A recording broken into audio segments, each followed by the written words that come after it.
Good morning.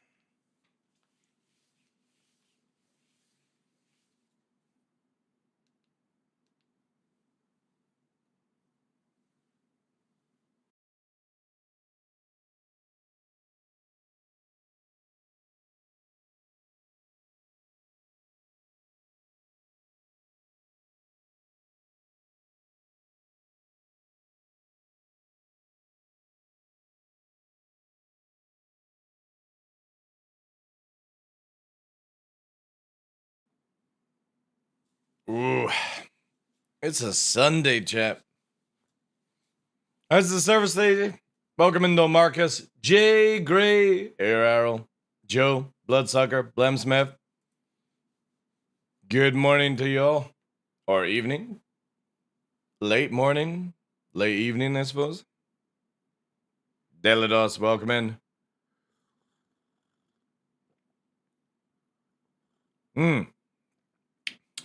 Wait, this coffee doesn't feel right. I'll be back in a sec.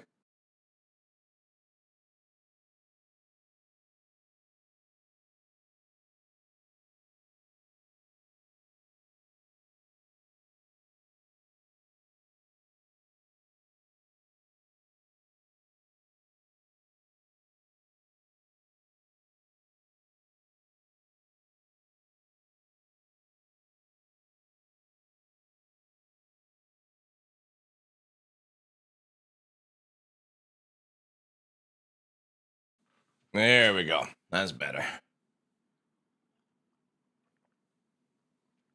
Just to be short stream today, guys. I've got to pick up Mama Law from the train station at 3 o'clock. So I got my alarm set. 1:50.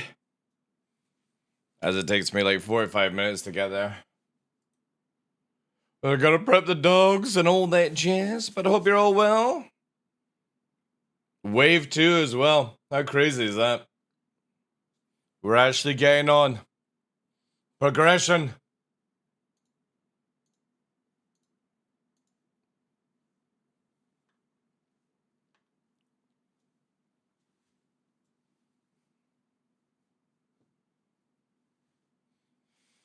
Four zero for Xmas? Well, you should change that to maybe 4-0 live for Xmas. Maybe. 4-0 open PTU? Definitely. But at what cost? I know. I just want to ask, would somebody like to play Gunrush in AC? I'm so alone here. Sad story of Space Wolf in AC. Sorry, dude. I just do not like Arena Commander at all.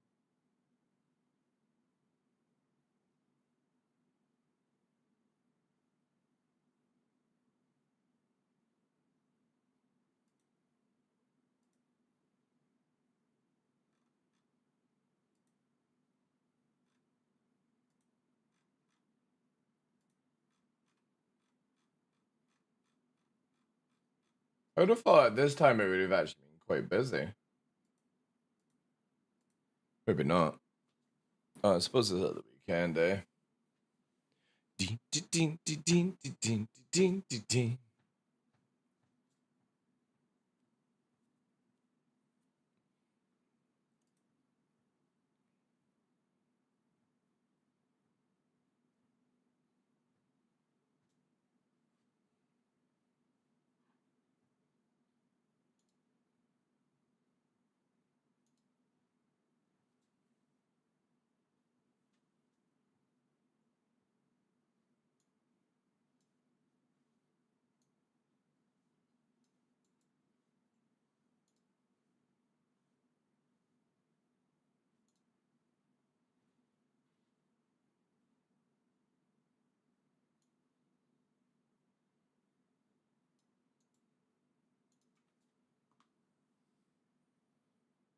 Good morning.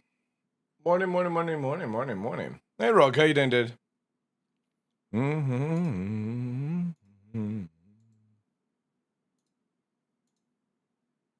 I need to watch Arcane Season 2 again. So good.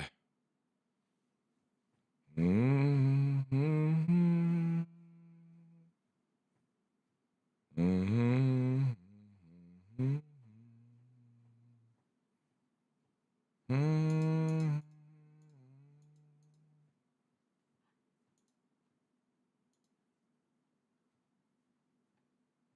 Hey, Red Sam. Good morning, dude.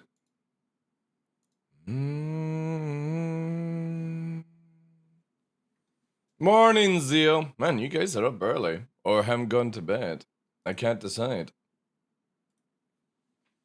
I kind of wish that Twitch actually showed people's regions, like a little flag beside their name.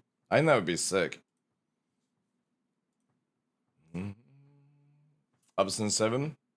Yeah. Wave 2.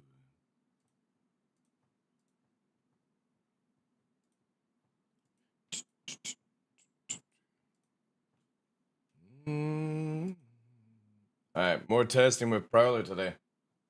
We're gonna do it. My privacy? Oh, well, yeah, but it could just be where I can see it, right? Or I'm gonna just start asking everyone in channel and then writing a note down beside your name, which you can't see, only I can see. That would be it. That's a way I could do it.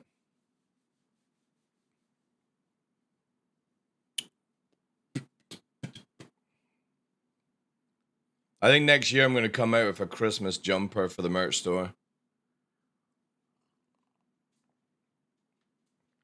Banned if we don't answer? Yeah, it's up to you.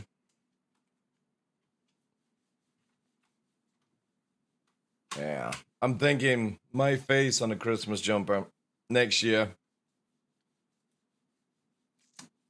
Be awesome. We're still on where we can do this, right?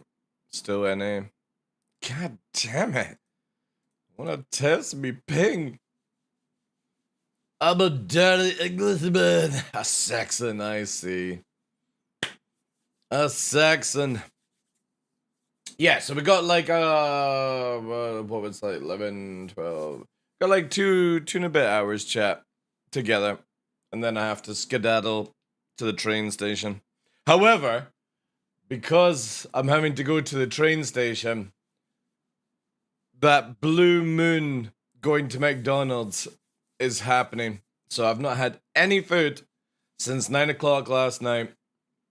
Get that fucking all you can eat. Well, it's not all you can eat, but you know what I mean. Because I don't get to go to McDonald's often. Because it's like 32 miles. Yeah. But it's like a treat, basically.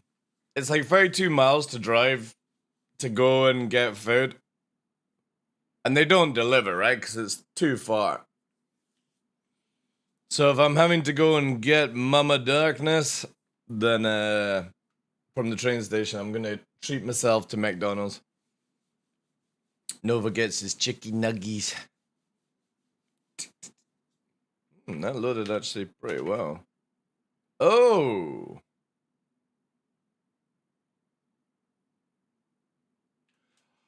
No, I'm in the station at the Stanton Gate. Ooh, I actually might base from here purely because it's clean. It's the only thing I hate about Pyro, it's messy. Just don't like it. I'm not a messy person.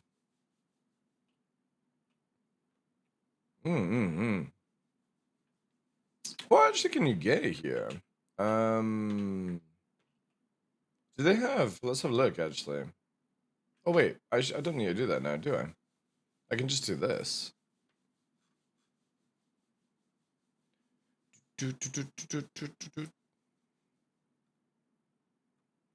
Commodities, buy weapons, buy... Alright, okay. That's actually... Oh, rent vehicles. Is that at the thingy-bob? Yo, Harry Love. Good morning, dude. It is, yeah, a little bit of home from home, yeah. Let's quickly have a look at what guns. See if they got any silencers, actually.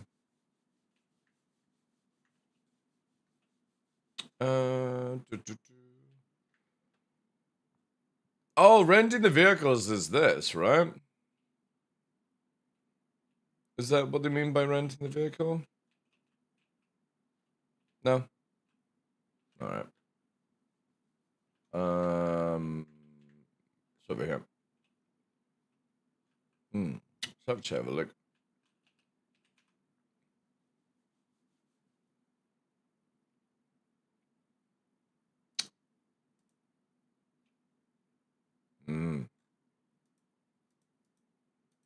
database dead? Or CIG purposely not put it? Oh, there's no seed.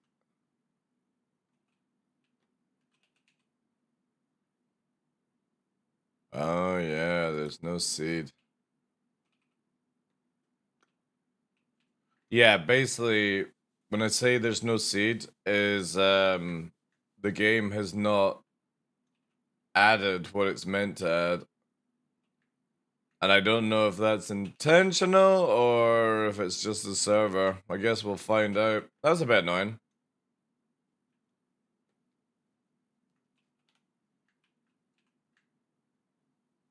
Kind of wanted to see what they actually had on offer here. All the Wave 2 raided the stores? I doubt it here. I doubt anyone actually stops here, to be fair. God, it's actually got everything.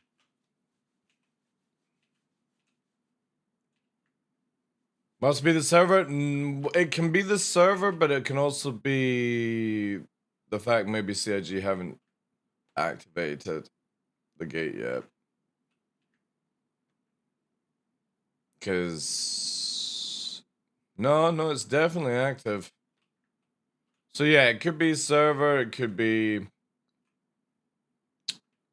whatever.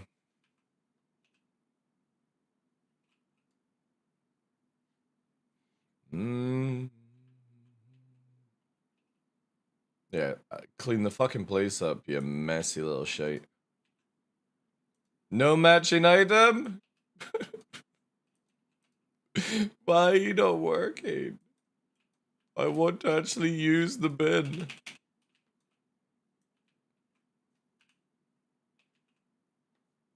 Yeah, they've been working on bins. I actually wanted to test it out, but server's not looking good. Fuck off.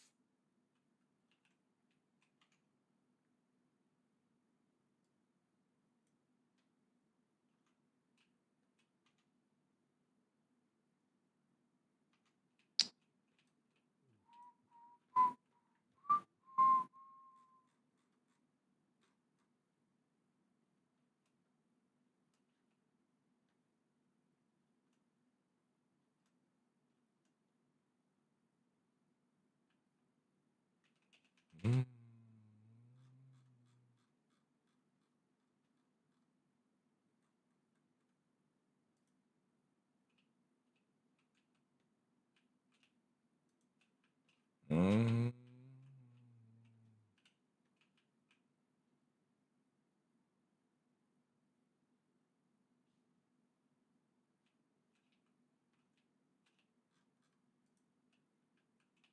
Whoa, I didn't click that one.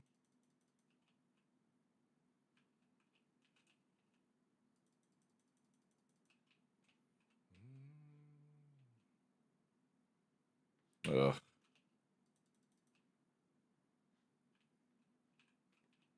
So dumb.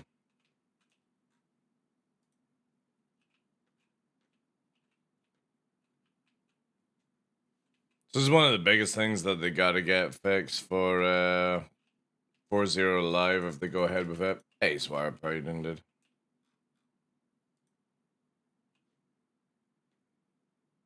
Go.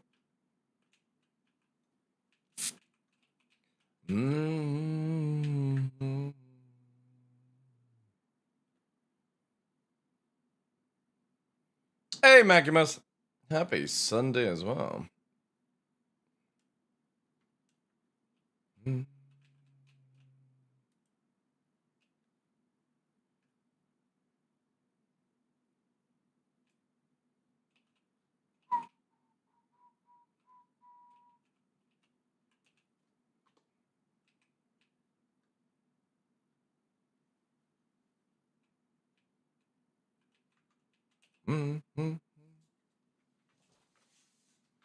Hopefully, it filled up from last night or yesterday's stream.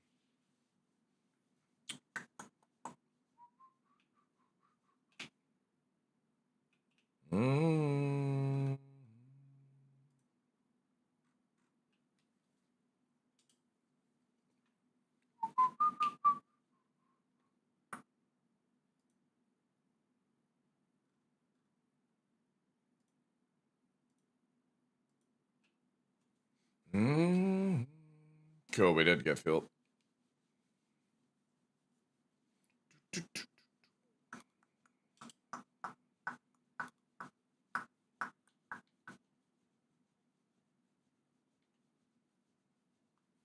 Might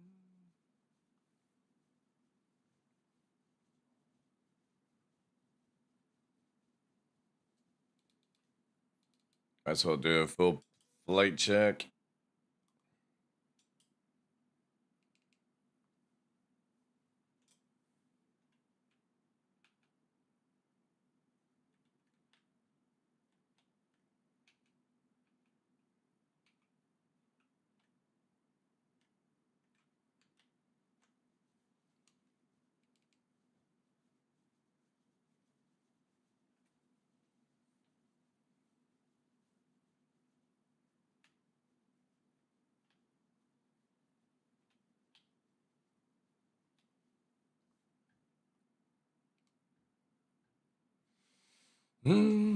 Oh, hello.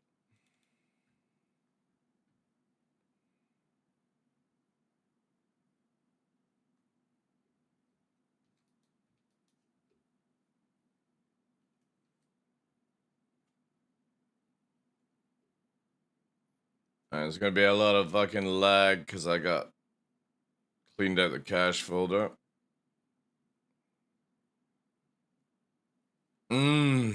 Full stealth engaged in nav mode. Catch me now. This thing in Pyro, I think actually is impossible to catch. If the pilot knows what they're doing. We go there.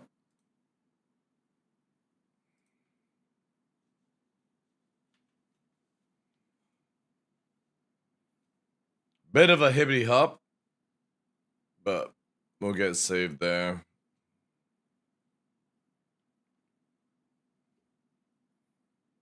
Yeah, Pyro's really beautiful. I just don't like the stations. They're too dirty. Dirty. I don't like the dirty.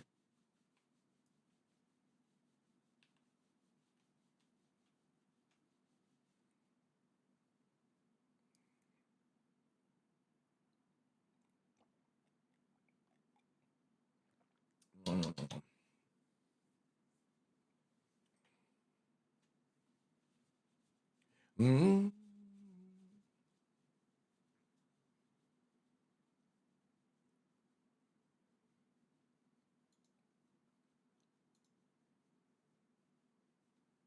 Mm.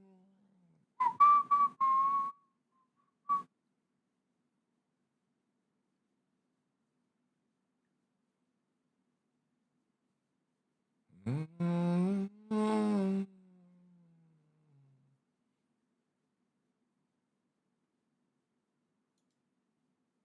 Yeah, I think actually there's gonna be one day where I think I just get a lot of junk food and watch Arcane season 1 and 2 back to back. No breaking. I think that's like what? Near 14 hours or something like that? I think each episode is like what, 45 minutes or something. Maybe longer. Actually, there's 9, right? It's like 20 hours, maybe. No. I think season 2 is short, isn't it?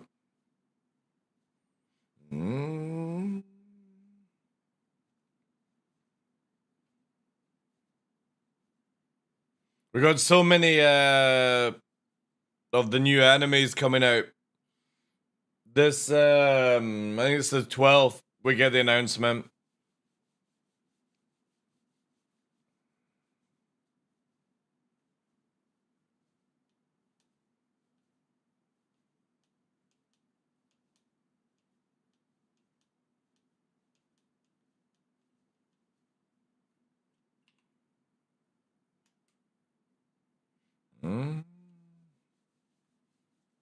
Hey, alive, how you doing?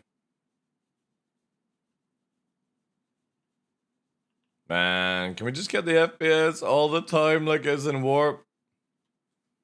It's fucking mental, like. Look at that, 115 in 4K.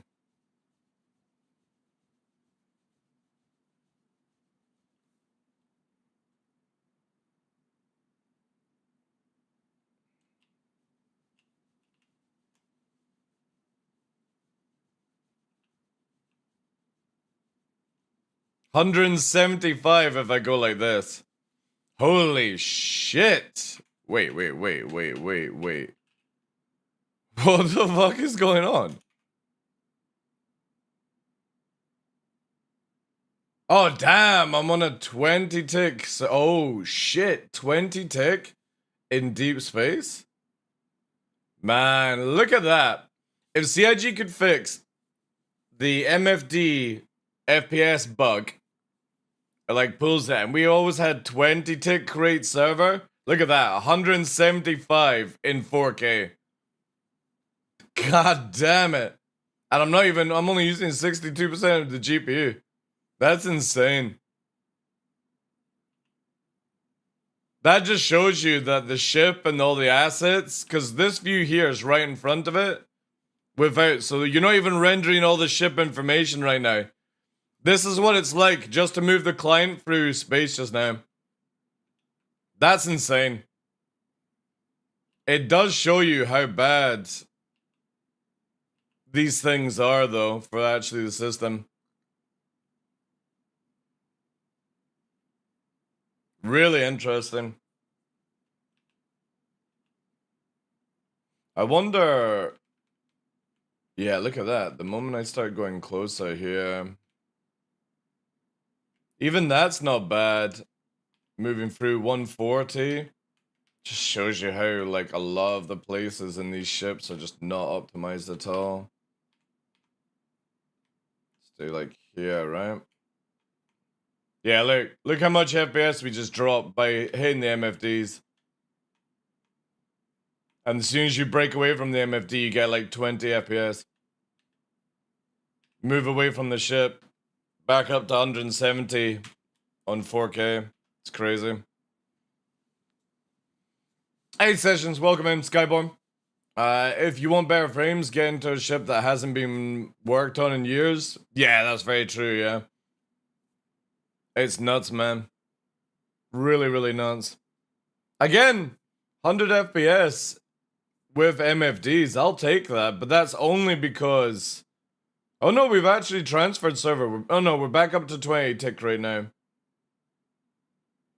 476 people and right now in the server because I'm on the DGS for space.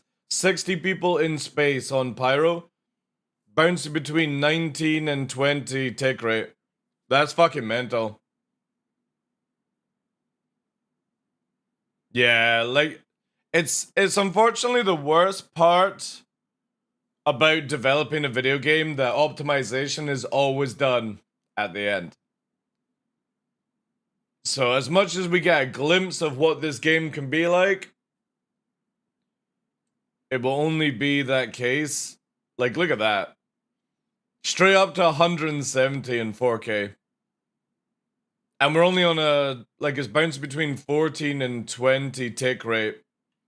But I'm not even using the GPU. It's only at 68%, 69%.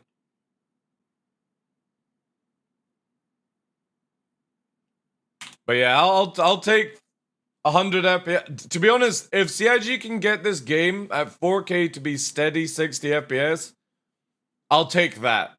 Because that feels like 80 anyway compared to another game for some reason. I think it's just because of the high textures that they use, because obviously they use 8K texture files. That's why the game is so big.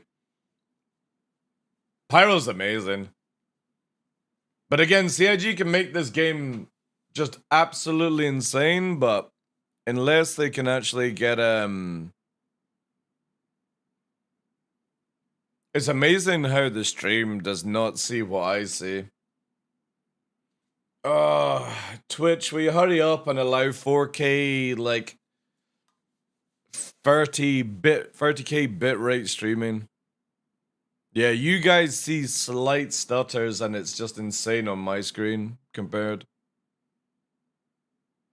Oh my god, I'm only at 9% fuel. This is quite a journey for a little prowler.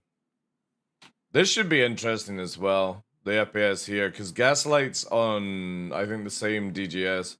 AV1, yeah.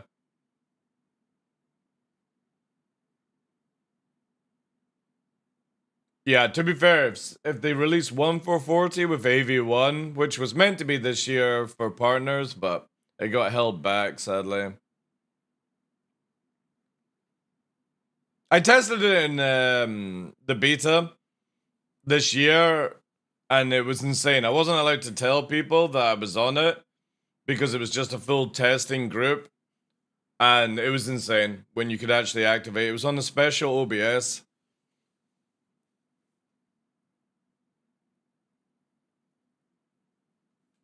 Crazy.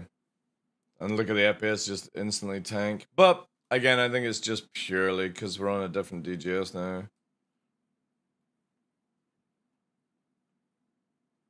Testing the slowing down. Yeah, so slowing down. Cool. Long as you disable it, you don't get it then. Right, let's refuel and then we're testing Prowler. Actually, I'll save medical as well. Of course, of course. Heaven forbid, just give me one of the hangars I'm heading to. Let's go to a completely different one. Remember when we could actually target hangars? And it would actually allow us, like if you looked at a hangar, it would allow us to do stuff.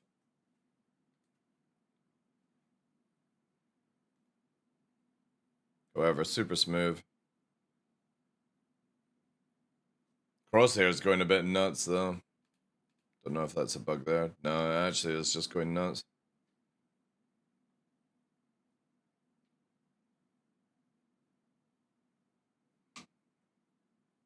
The good old hangar bug. At least we're at wave 2. If they can get this one fixed, that'd be good.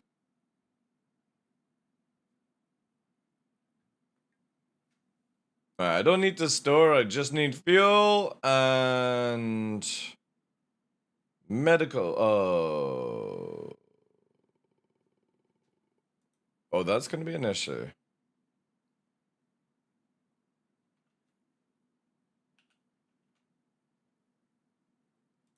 Alright, that definitely is going to be an issue. I can repair, I can hydrate, or hydrogen, sorry. Hydrate. But I can't get quantum. Shit.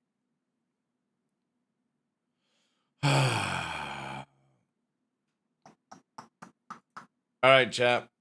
It's testing anyway. We're gonna have to abandon the ship and get another one. Sadly. Actually, wait. Let's see if I just turn it around. Would it actually maybe help? We'll do all the things before we actually have to depart. Yeah, okay. Need to tell CIG that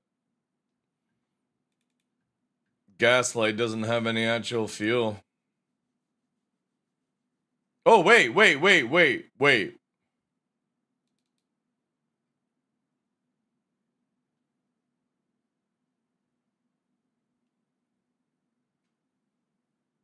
I don't have 100. Oh, it's because it doesn't know, chat. That's why.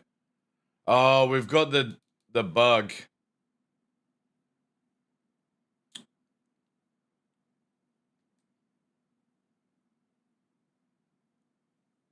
To gamble or not to gamble?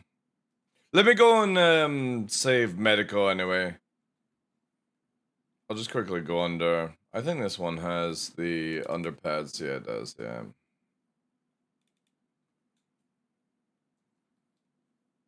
Free fuel? It's interesting, yeah.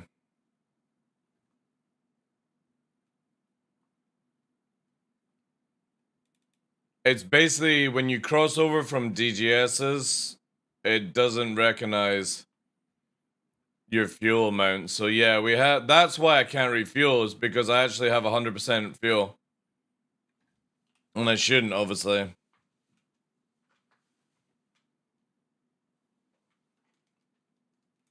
My god, that's like some Arctic air coming in. Holy shit.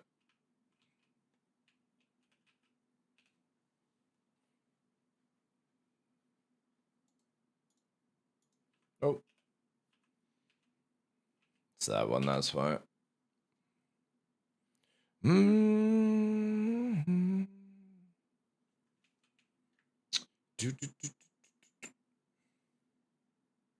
The biggest bottleneck in this game is rendering. Yeah.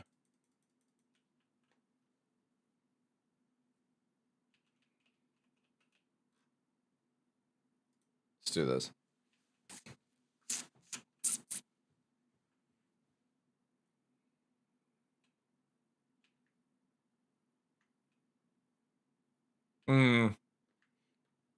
Yeah, hopefully, again, by the time CIG starts pushing towards like that 1-0 goal, you'll see a lot of like optimization. I definitely think once CIG moves over to more GPU bound for the planets with Planet Tech 5, that will be a huge thing. Egg carbohydrate, dude. That's a big thing when it moves over. I don't plan to go and actually do anything because obviously we got a short stream today. I'll just get one of these just in case. I don't really need anything else. Mm.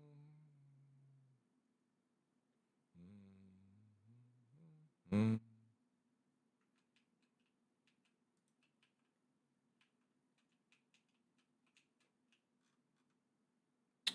Pad one.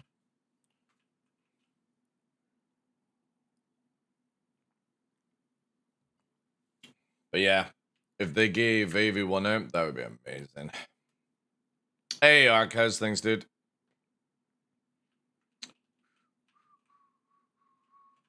Oh, wait. That's looking a lot more cleaner.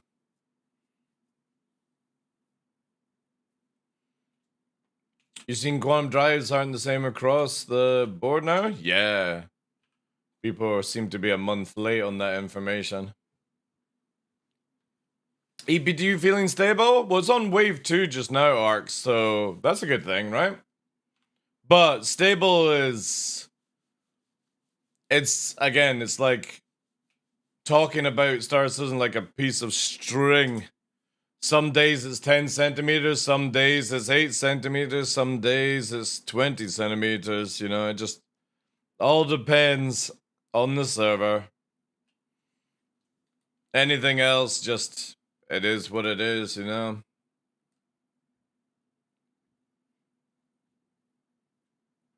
But they're testing, we're on a 500 configuration, so...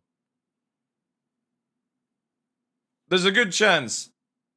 There's a good chance. I'm gonna fucking turn this off until this gets fixed. Where are you?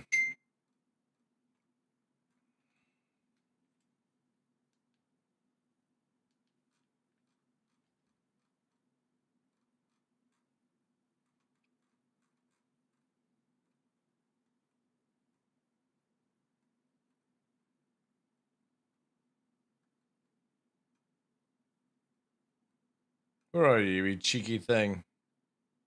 Where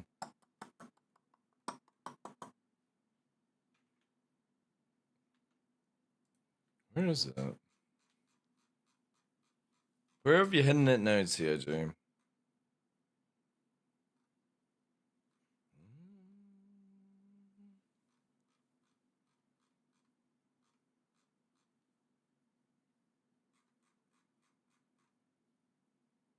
Oh, don't tell me you removed it.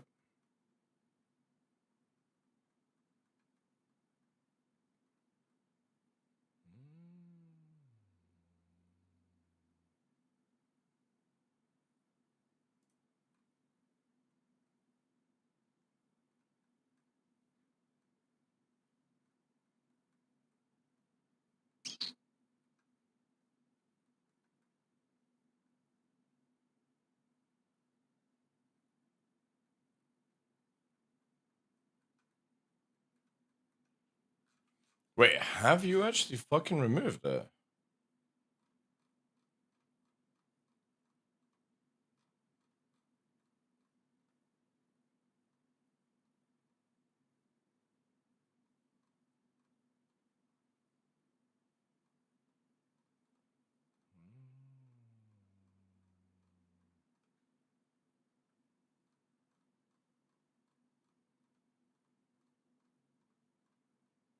Is that why it's bugging up? Yeah, they've removed it. Alright.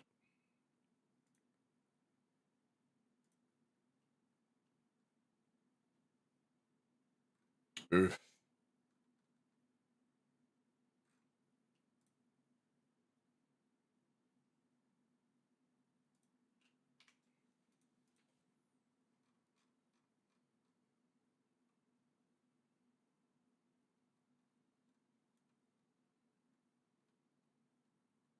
This goes super slow.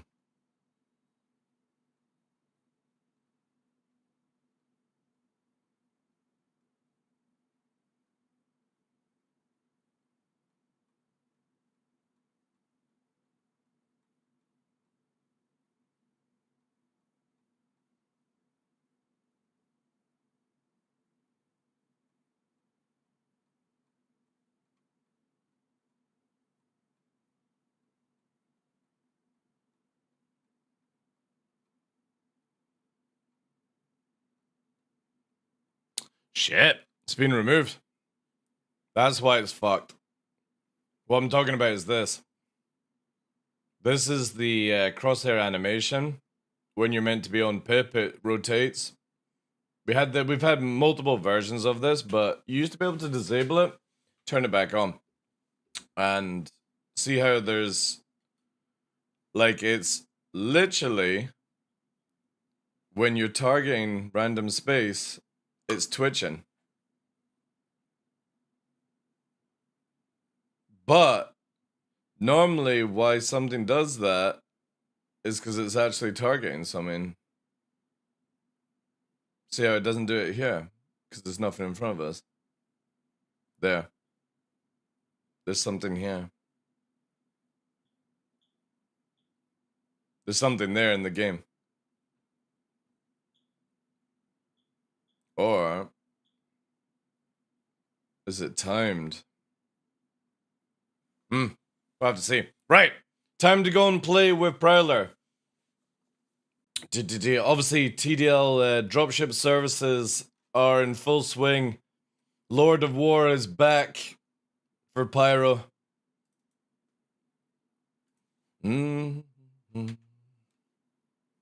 John Wick. Alright, let's go over here. So if any organization need professional dropship pilot, just get in contact. Very cheap services. Very cheap. We were testing this puppy out last night.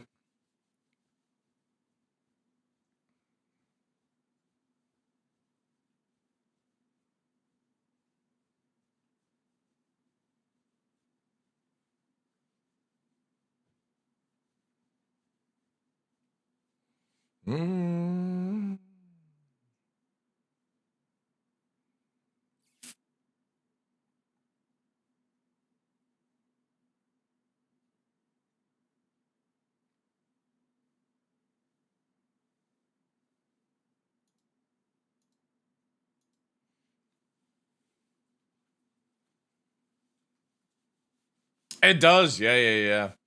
The cool thing is you can have 62 people on the DGS right now, and obviously there's 4 DGSs per server.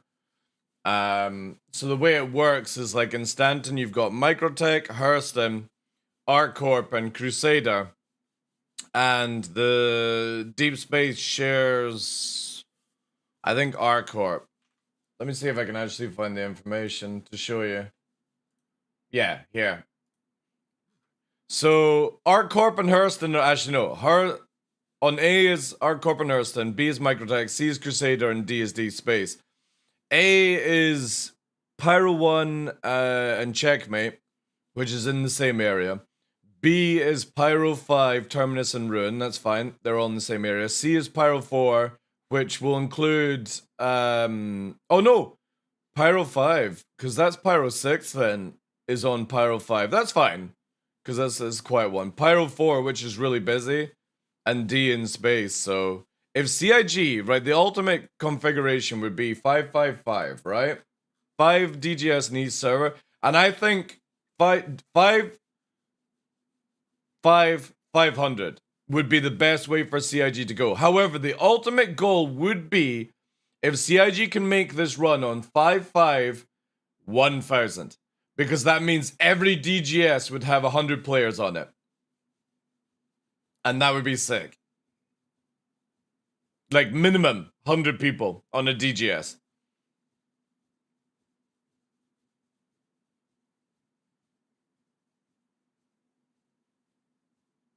Performance like a 62. Yeah, that's how it works, basically. So DGS is like is dedicated gaming server, right? Or you can call it digital gaming server or whatever you want to fucking call it. But technically, it basically means that every DGS is a dedicated server that can change. So when you are on the shard and you warp away, this is like future proofing basically, Ark. It's like, say you're on shard 1, right? And you're on Pyro 4 and you're going to warp to Pyro 5. In the future, you might go to shard 1 server DGS Pyro 4, right? Or Pyro 5. Yeah, you're on Pyro 4, you're going to go to Pyro 5. You're on shard 1, you move from DGS A to DGS B on the same shard. But in the future, it could be where you go from DGS A on shard 1 and you go to DGS 2 on shard 2. Which will be fucking, or DGSB basically, like, that's what we're looking for. Also, there's my HUD, yeah.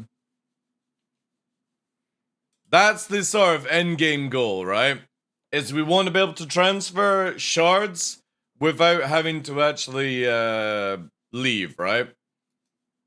But for the beginning, it will be, when you're on a DGS, it's like a dedicated server. So in the future, like say CIG make bank, CIG could technically have it where you have, say, 100 people. Ooh, hello. Right. So we got multiples here. I can't tell you what they are, though. But it's time for us to go completely incognito, chat.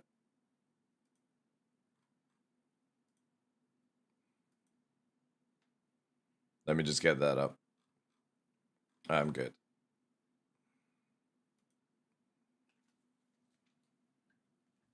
So we got 2 players here. And one of the coolest things about this ship right now is they have no way of knowing I'm here. Unless they're a tracker. But we're gonna find out that exactly in a second here. Also, if we face them, they can't see our trails.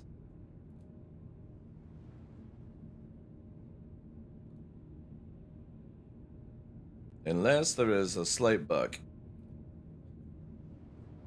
But we'll cover that in a minute.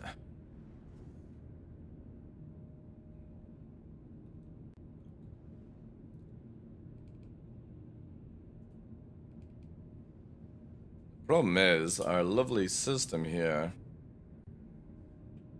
is not giving me what I need.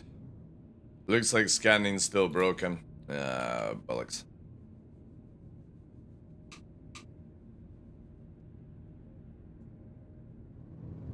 What did you change to go stealthy? Not telling you. So organization only. You have to hire me if you want to get stealth dropped off. Alright, time for investigation. It's got a map. Looks like Polaris. So the main ship is Polaris. We could actually board that and steal it, or if I had somebody on board, they could go off and steal it.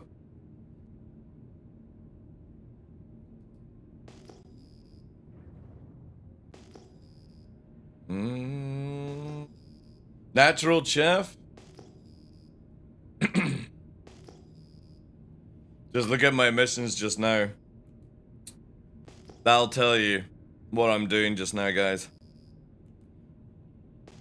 And because also I'm using the EM of the area, you are never finding me. Because right now I have a fucking 11k EM shield.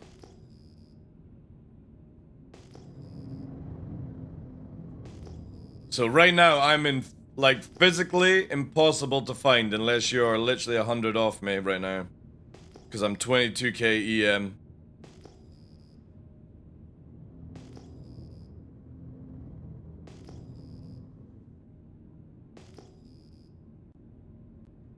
Problem is, again, because obviously the MFDs are still broken, we can't tell who's who.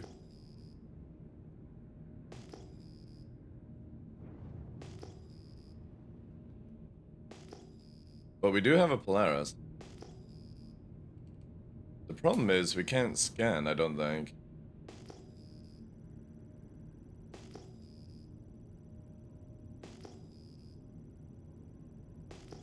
No, scan's not working.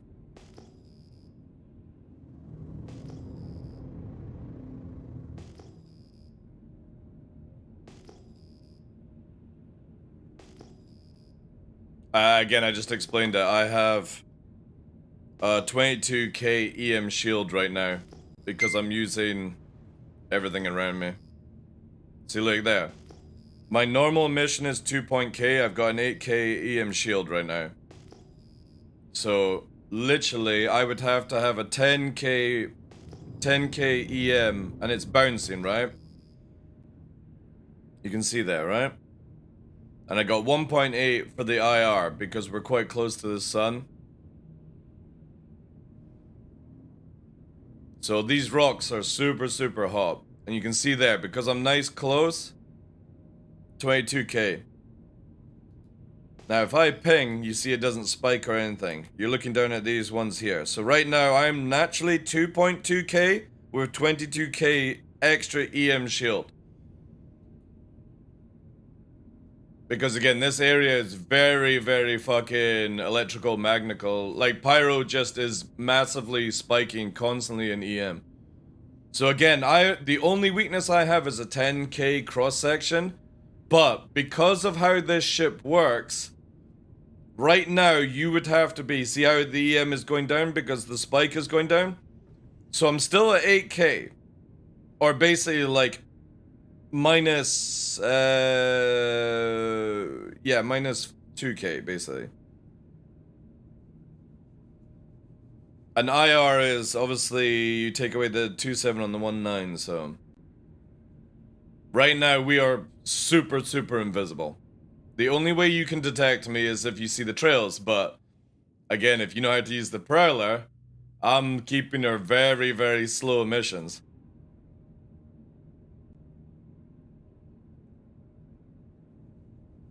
Just a shame that the MFDs are not working, so I can't actually see who I'm on and all that jazz. I can do it by ping. So ping can tell me that there's the Polaris, right? And then you've got all the turrets as well. So the turrets are 2.5. Long as I stay like at this distance, the turrets wouldn't be able to see me either. Turrets have like super advanced radar, but for the Prowler, it's really, really good. And then again, we can bounce basically rocks here.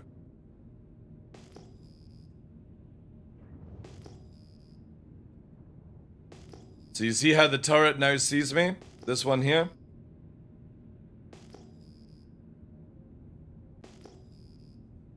And obviously I don't have a distance, but going by the fact that everything else, it's the only one that's seen me just now. And that's fine, like it'll shoot out in this location. So if we wanted to do this a bit more professionally, right? We could go around and let it lose it. Now, obviously, the hit detection thing is just a meme right now. But it still has us radar locked. Because, well, that's turrets for you. Now it doesn't. So we're completely ghosted. The turret gives up on us. it stops shooting because it doesn't know where we are now. And this is what we're testing just now, is to see if you can actually trick it. So right now, if I had, like, say, Ark's group on board, right? Say I was doing a job for them. This is how close I could get, and nobody would know we're here just now. Now our turret's actually seen us, so let's see where that one is. Turret's lost track on us the moment I went near to the rock, so again, nothing can see us just now. We do have, obviously, another ship that's up there, but that's abandoned.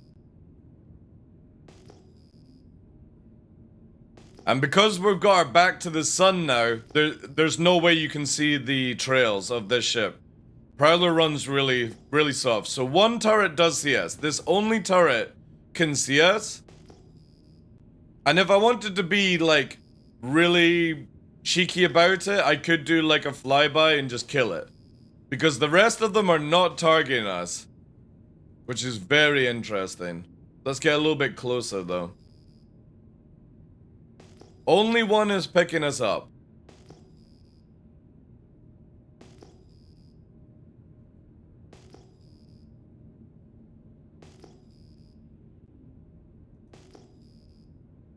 But it might not even actually, like, be shooting. We don't know. But yeah, like, this is how close you could get without detection. Drop somebody off, full deployment out the door, and away. But you want to see something else crazy? Right?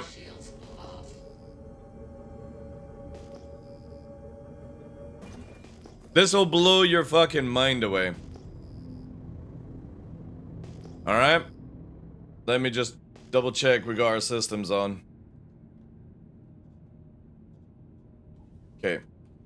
We're in nav mode, chat. Look at my emissions. 4K EM. So now, obviously, the range is doubled up where you can track me, but I'm in nav mode. Which means, whilst you're fanning around in SEM mode to try and catch me, because I don't have many trails. See the trails? Right? So at this speed, I'm still ghosted. So if I come in a certain way where you can't see the trail, like this, see, look? Trail's gone. Obviously, we're doing this at high speed, so I need the room to do this kind of shit. But there. Trail's gone. So now I can move at nav mode, long as I don't bust it out, because there's the trail forming. But if we rotate... No, I am now navving at 400 meters a second with no trail. By literally just ghosting our emissions. So whilst I'm moving the team into precision, we're moving at 400. You can't detect me unless I'm 4K off you, and you can't see us coming in. Then I can just do this and bring her down slowly without creating emissions. See that? The trail will then appear, but if we get into position beforehand, you know? Not on the Prowler, it doesn't matter. Tamburino. Tested it out, dude. And the only, like, any ship can't detect this thing at 4K in nav mode. And that's with ping as well. Only Tracker and Thingybob can. This thing has some weird shit to it right now. Where it can ghost in nav mode. It's insane. We were testing it last night. Where, basically, as I was navving around, if they couldn't see my mission because I was coming towards them, or like see the trail because of it, and 4K was detection, and I was in full nav mode, coming face to face, dude.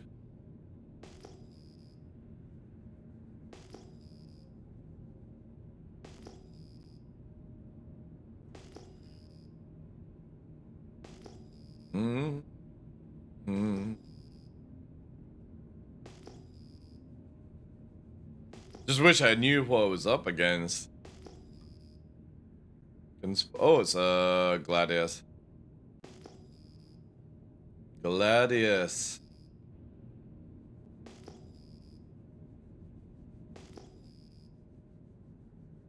It's probably gonna climb out. Because that's a hide spot there.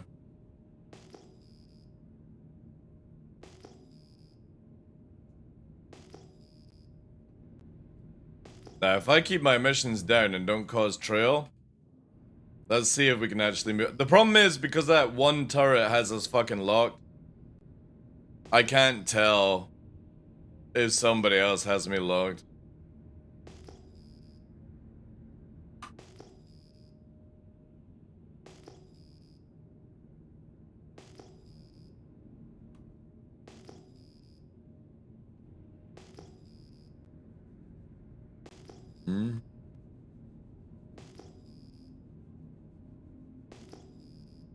Oh, somebody else is on the move. Intrepid. The annoying thing with the Brawlers right now, it doesn't have any pips either. No, it's not an Intrepid. It's, Ion. Inferno, maybe.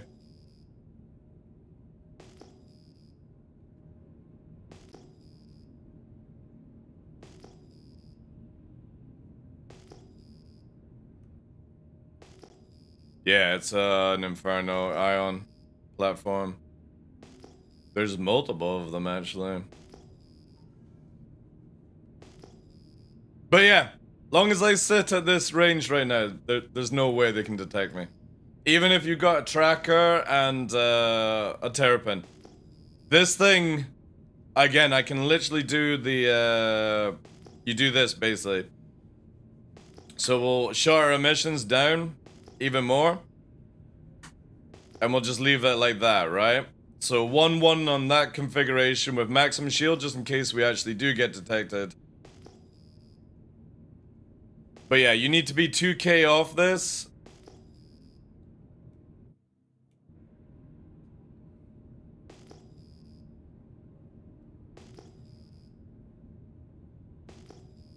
Now this dude's getting way too cheeky.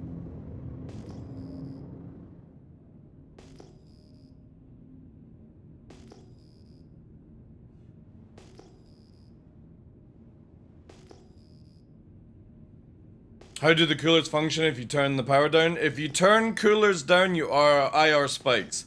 If you turn your coolers up, you are EM spikes. But again, I'm using the natural camouflage of this place. So I can run coolers hot as fuck right now. So if you lower your coolers down, your EM goes down, but your IR goes up.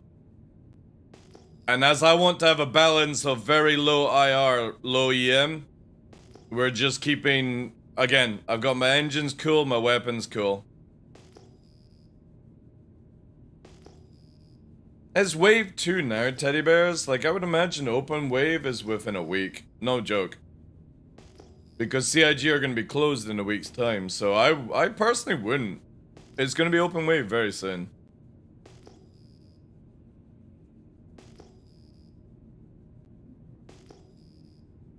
So we got a lot of, like, ships hiding around. We could go and gank everyone's ship right now.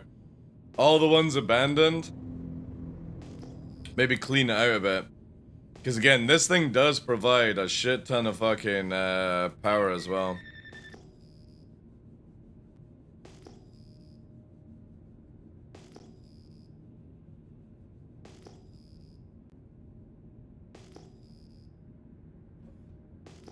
There's a little firebird.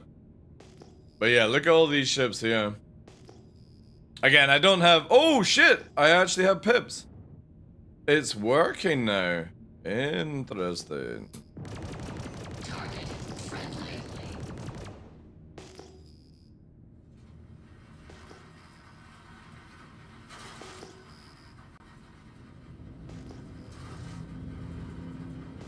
Let's play. Little. Target friendly. Oh, the jerk.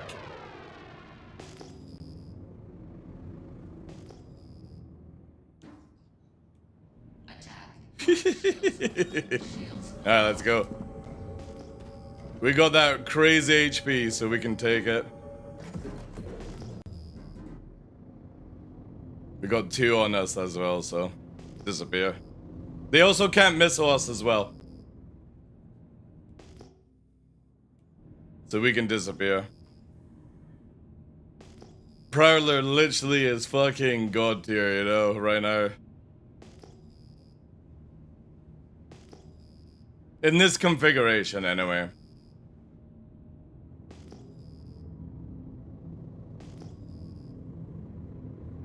And then we can go sideways.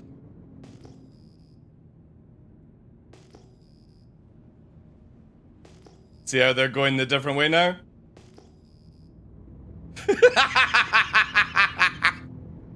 Oh, Prowler, you're so good. I fucking love it.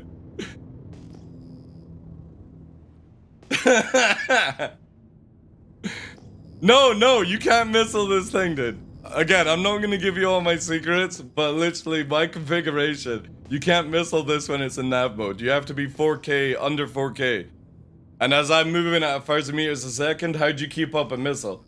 They're now chasing after a trail. And I'm already fucking ghosted.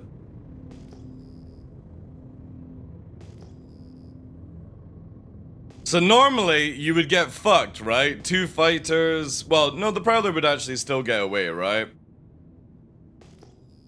But because we're using the no-trail tactic, they're chasing after the old trail they saw. So you go in a straight line, right? It creates the trail, and then you start using ghosting technique.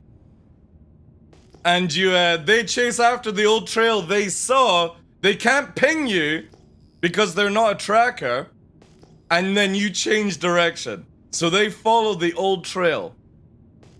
It's so good.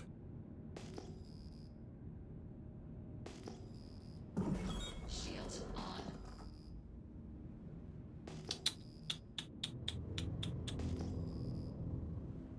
on.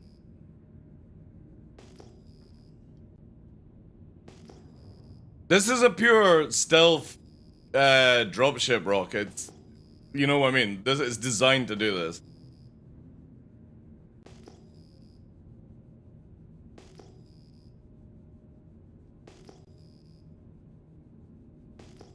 But you see there, like, I barely took any damage.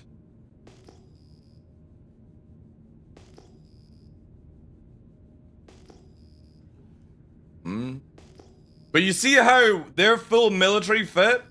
See how far they could be detected, 16, 17 kilometers in a Gladius. So again, we can go in super cold because there's our trail.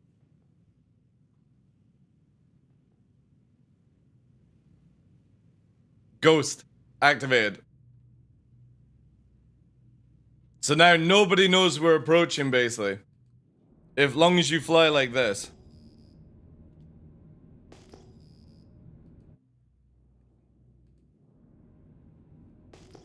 Now it'd be cool if you could do some crazy shit like this, right? So we'll do this.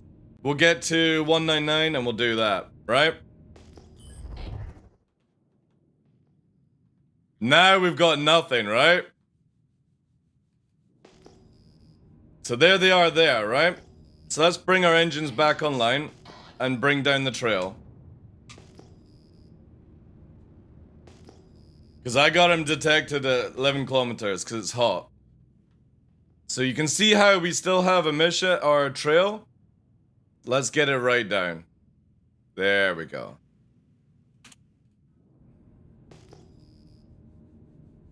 It's very cheeky, yeah. But the thing is though, you can do it with the Ghost. You can do this in the Ghost. You can do it in the Talon. Lots of stealth ships. Again, what makes the Prowler so good is the fact that it's designed as a dropship.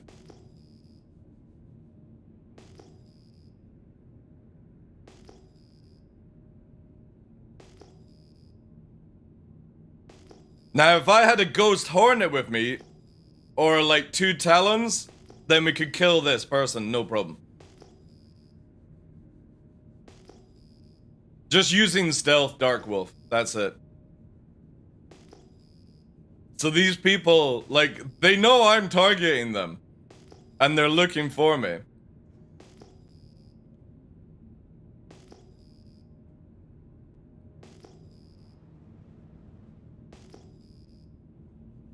But it's fucking amazing. It's really, really cool. I love this part of the gameplay. Like, I'm not designed to go and kill them. I would have to have, like, escort with me that are designed to do that, right? Yeah, but you can be dangerous. You add two talents to the mix here. It doesn't matter how good you are, Ark, you're dead. That's how Star Citizen is. The moment one decent player is up against two competent players, you're fucked. You either have to bail, right?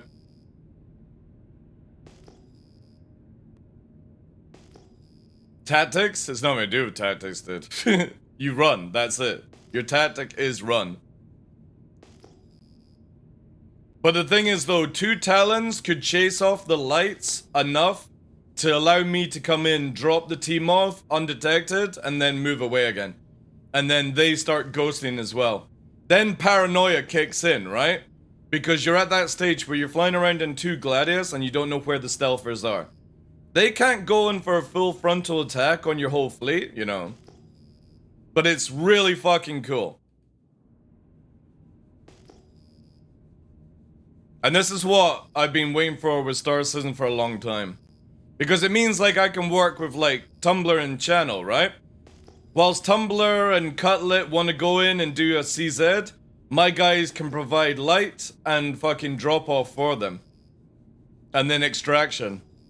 It's really, really fucking cool. Or vice versa, right?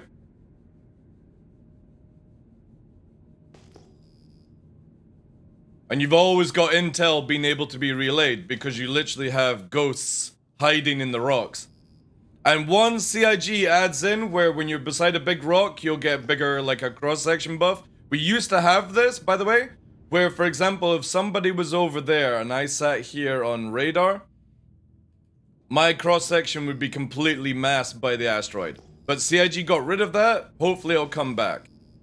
Because right now, only IR and EM can be masked by the environment you're in. Eventually down the line, you should be able to sit beside a big ship and have cross-section buff as well. So there we go. We've got one target here. They just changed pilot as well. Interesting. Oh, that's the Polaris. Maybe.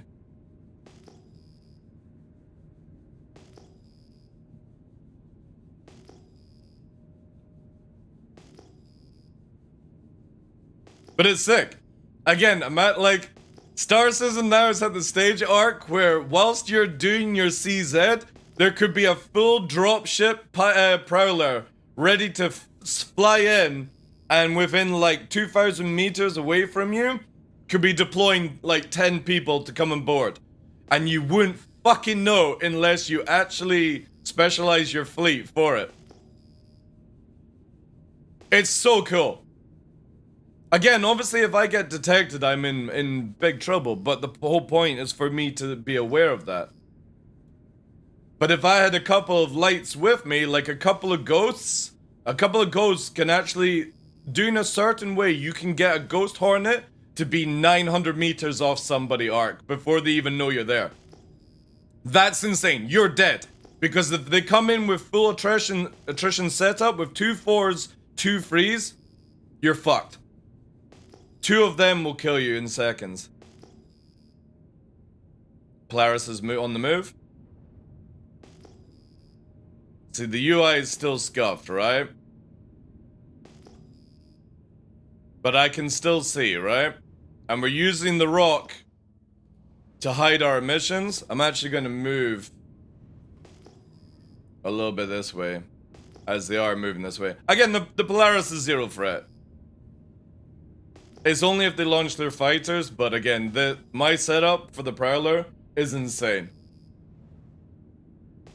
And I can run very cold as well, so again, like, because they were approaching, I can now shut down weapons and engines and just leave buffer. But to be fair, I could also just fucking do this. But the Prowler is so unique that we tested it out that you don't need to. You can actually get this thing pretty juiced in power. So right now that gives me like 40 shots-ish, so I want a bit more engine.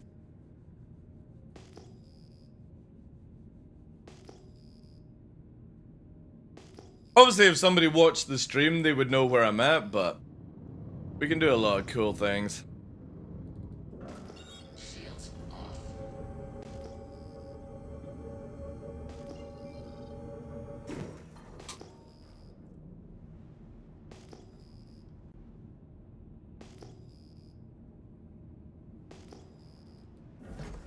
Shields on. They keep changing the pilot. That's interesting. So the two lights were with the Polaris. Because we can't scan, we also don't know.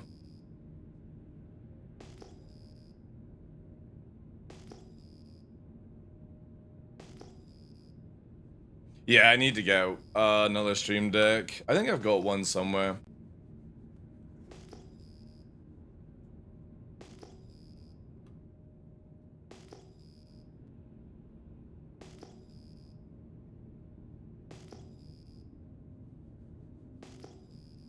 Interesting to keep going red.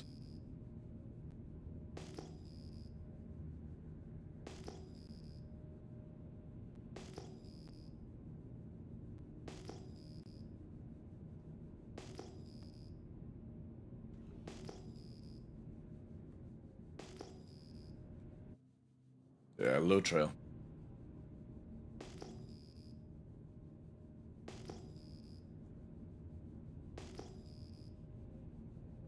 Down with alien ships for pure humanity? Alright, okay.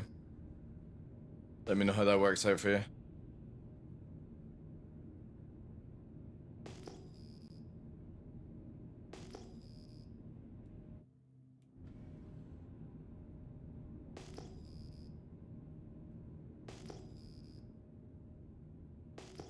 Oh, chat, they've got their side doors open. They're loading like Furies or something like that.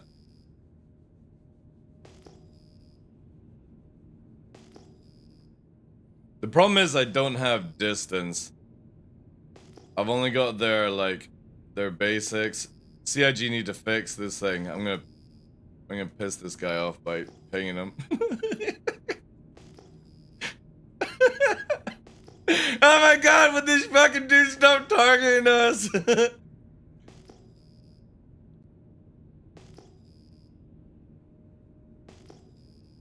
I wish auto scaling radar was off by default. Same. I just wish I knew the distance, right?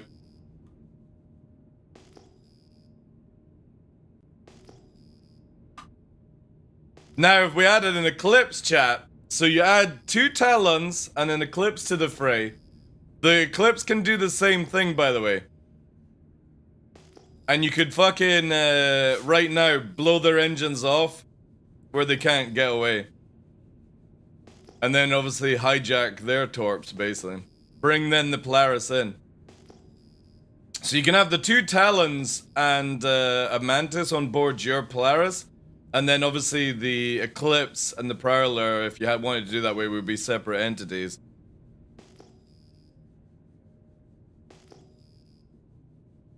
But again, with the new quantum changes, you can make a size 1 actually warp pretty decent.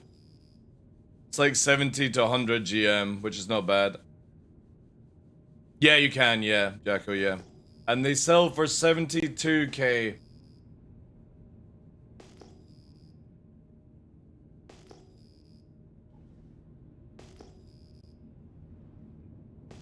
Alright, chat. We're going in for... I think they're on the move, maybe.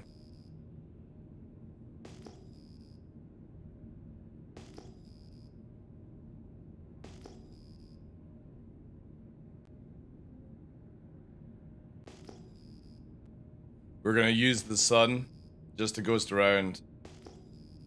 Hopefully this doesn't bug and we die, because some of these places are pretty dodgy with their models, but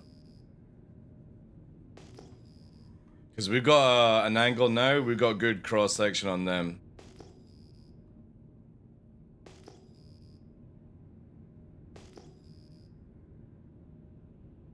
Oh, it's lagging so hard. Fuck, we might die here. I'm pulling her back, but it's super lag. Holy shit. Oh my god, FPS has gone to shit. Boo! What the fuck? Chat, the ship just despawned. It just despawned.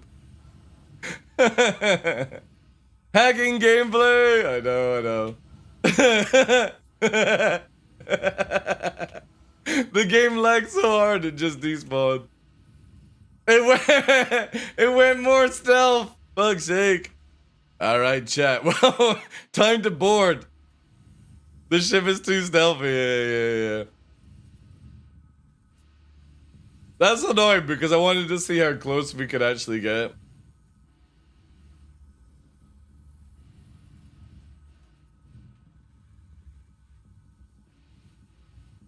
Not even you can see it. Yeah. I think what's happened is it's just died or something like that. Problem is I don't think I can see the Polaris in this like dust fog. That was cool anyway. Like if it wasn't for the despawn, I was gonna see how close we could actually get to these guys before they saw us. But I don't think I'll be able to cross this void.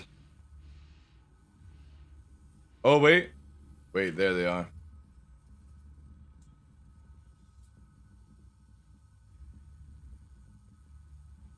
No.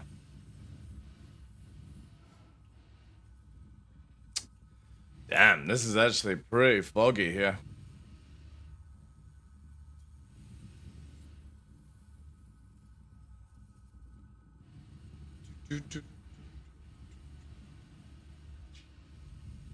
$400 ITs ever, yeah. Well, I don't think your suit pinger should be able to detect a ship that far away. I mean, we were like 5K probably away going by visual. Again, difficult to tell going around a rock, but yeah, unfortunately, they may have despawned as well. We don't know if it was just us. It might have despawned them.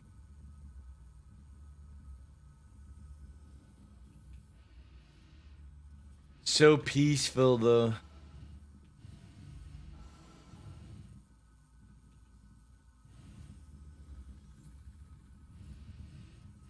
You know, the funny thing is, this game is so well done, like in this stuff, you could actually think we're in an ocean. If they added a little bit more blue, right, and then they added fish, you could make it out like you were in a giant fucking underwater cave, you know? Underwater. Space fish. Well, I mean, CIG, you know, in the future.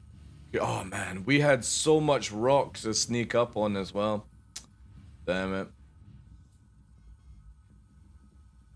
No, I'm saying if they actually like created a planet that was water and you could go deep diving and they made submarines or something like that. I think that'd be sick. Really cool.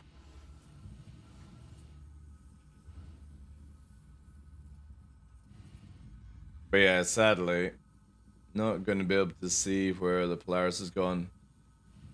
It could also have, like I said, despawned itself, or they've gone already. Anyway, that was cool. If the fucking FPS wasn't lagging and desync combat, we might have killed one of them in the Gladius beforehand. But it's cool that the Prowler can escape. Boom, boom, boom. What's that? Oh, Space Tomato's birthday next week.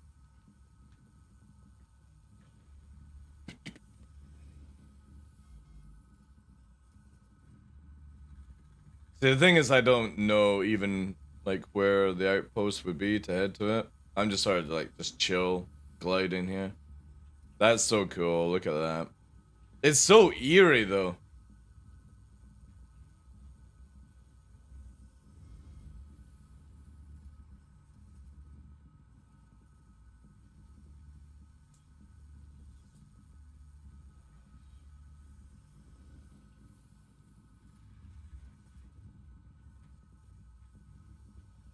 See, this is where about we would have had visual of the Polaris, but it's not there.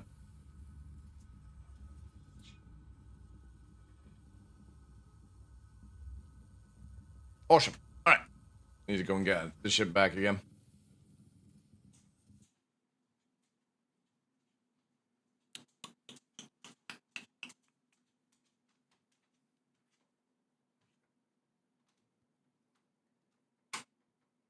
I've been on the receiving end of a well-coordinated ambush, ironically ram ones, and it totally sucks. Yeah. Because again, that's what PvP orgs train for, you know. Mark 1 or Mark 2 Jaywalker can ghost. Very easily.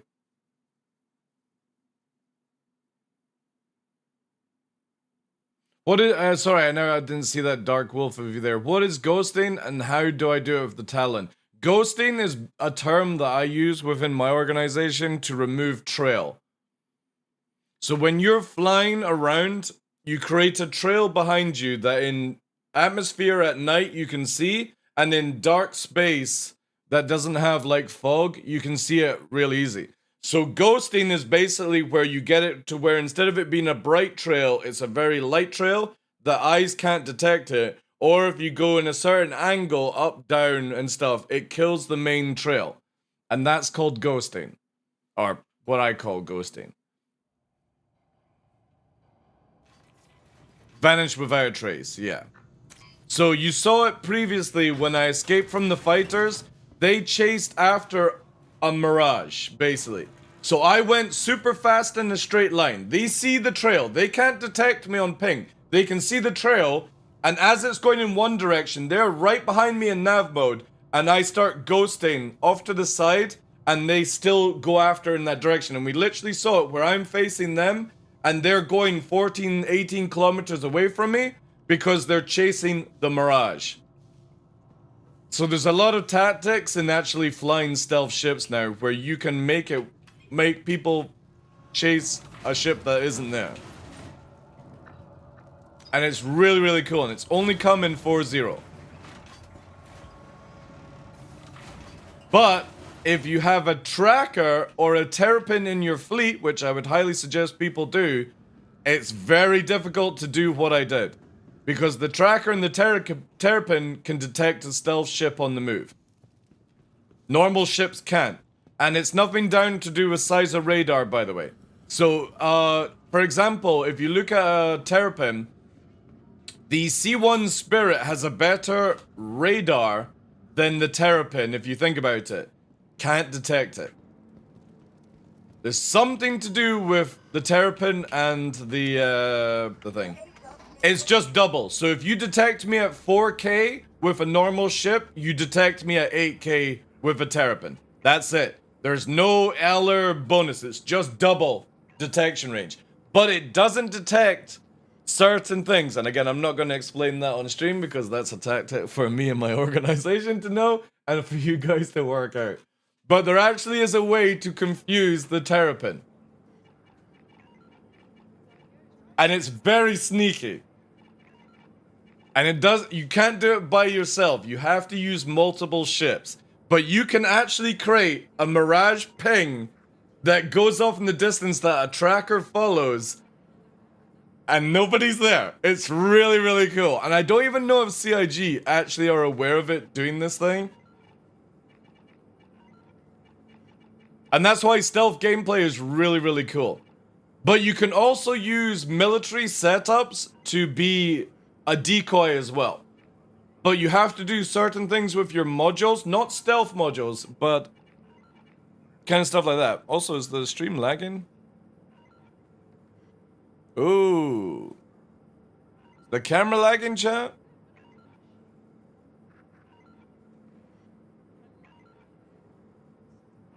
Stream is good? Maybe it's just OBS then.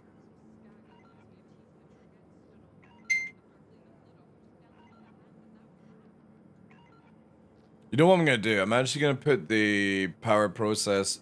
Stream might lag just slightly here, guys. I'm gonna put above normal on the power. Definitely for the birthday stream, we're gonna try and do like a donation fund to get a new motherboard and CPU for the streaming PC. Well, new one for the gaming rig and give the gaming rig to the stream PC. My motherboard and CPU is really fucking up on the stream PC. Graphics card is fine, but everything else is, I think it's just too old now. Or not old, just old because I've had it for a long time. Can trackers pick up ghosts at 8K out of stock? Yeah. It's nothing to do with modules on the thing. The thing is though, it's very interesting to understand. A stock ghost Hornet can't stealth, if that makes any sense. It can't stealth. It's stealth capability alone. So if you get a Mark II, right? This is where I'm going to show you guys a little bit of information, okay? So let's take a Mark II Ghost Hornet and we're going to deliver it. If it goes through. This thing can't stealth alone with its ship because there's a lot to do with how modules work in this game using certain cocktails. But a stock Hornet Mark II is actually military fit. So you have to upgrade this whole ship if you want the Ghost Mark II or Mark I to be of any decency. To what it's meant to do. And if you're going to put this in full military ship, you might as well just use a normal Mark II. Or like an F7A. Because this thing can't tank for shit. It can't take a hit. It is only designed for stealthing. But you have to actually put some money in to get this done. And it's the same for the weapons. Like if you see with the Revenant Gatling, to replace these guns in 4.0... Sorry, I'm blocking this here. The Revenant Gatlings, to replace these in 4.0 is going to cost you about 100k per gun, by the way. Because if you actually look now at the prices, let's say you're going to do a price check on a Rhino. Now, Urkel might not be 100% up to date because it still needs some work, right? So if we do a Rhino here, right now you can see here that it's 96k in Pyro, but it's also 81k in center mass. However, this at 22k is completely wrong. Don't go with this information. It's not been updated yet. So you're looking about 100k per gun per upgrade unless you've got like spare parts that you can do it with. And then you're looking at, say, you know, whatever you're going to actually apply with and stuff like that. But it's not, again, it's not just the ship, it's not just the modules you fit, but there's a certain way to make a ship stealth correctly. And if you don't do it correctly, you get detected early. And that's not with ghosting technique or anything like that. There's a lot to do with the power systems, the modules, and how you use the ship. And that's why, like, unexperienced Ghost Hornets are so easy to detect. Because they don't know what they're doing. I was talking to my org about it. We might stay at Stanton for a bit to grind up money to upgrade for our ships. That's exactly what we're doing, dude. QQOP is literally not going to Pyro until, like, the first weekend is over. We have other things in mind that we want to do. Stuff that, again, we're not going to disclose. But whilst everyone rushes to Pyro, there's a few new things in Stanton that are very, very juicy. I've had the stream shut down 3 times in 10 minutes. That might just be you, dude. I've had literally no drop frames, only a stuttery camera. I have 0 drop frames. 0% for the whole 1 hour and 41 I've been live.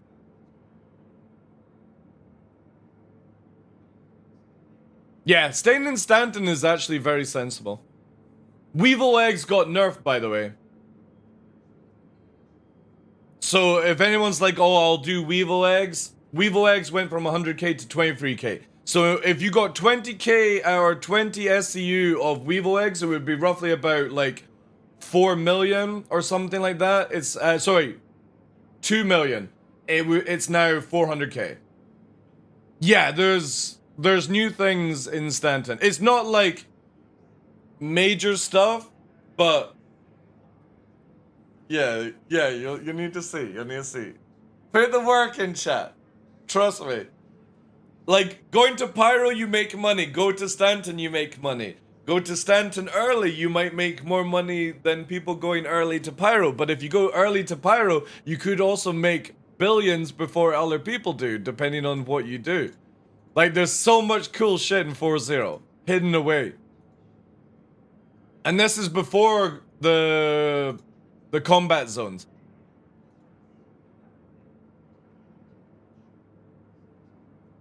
Yeah, but Flying Wombat, also, look at this, dude. Contract and Pyro. Mercenary. Kill one NPC for 56k. Don't get a crime stat. And these are just starter missions. This is with Headhunter without even having reputation. You know that you can make nearly 200k per kill if you get reputation max with certain groups. I'll give you that one for free, chat. People are complaining about 14 million to restock missiles when you should be able to make 14 million a day as an organization. Easy peasy. There's a certain route in Pyro doing certain things that will net you about 20 million for a couple hours work. If you have the collateral to do it, though, that I should point out. You need a lot of collateral to be able to make that amount of money, but you can do it. So when people are moaning about prices, it's just because they're solo players. That's it. They don't have a decent organization that's been prepping or working with other organizations to share information. Yeah, players are just lazy, dude. They want to... Again, the best way I describe it is basically they've come into Star Citizen with a golden spoon and now they have to eat with a silver spoon and they're not happy with it. Will there be PvE bounty hunting in Pyro? Yes. But it's more mercenary sort of hit. It's not bounty hunting, Swaruper. It's murder. But you can pretend you're a bounty hunter because you don't get a crime stat, right? So it's here. Kill the king. Attack the outpost. It's bounty hunting, but murder in Pyro. You know what I mean?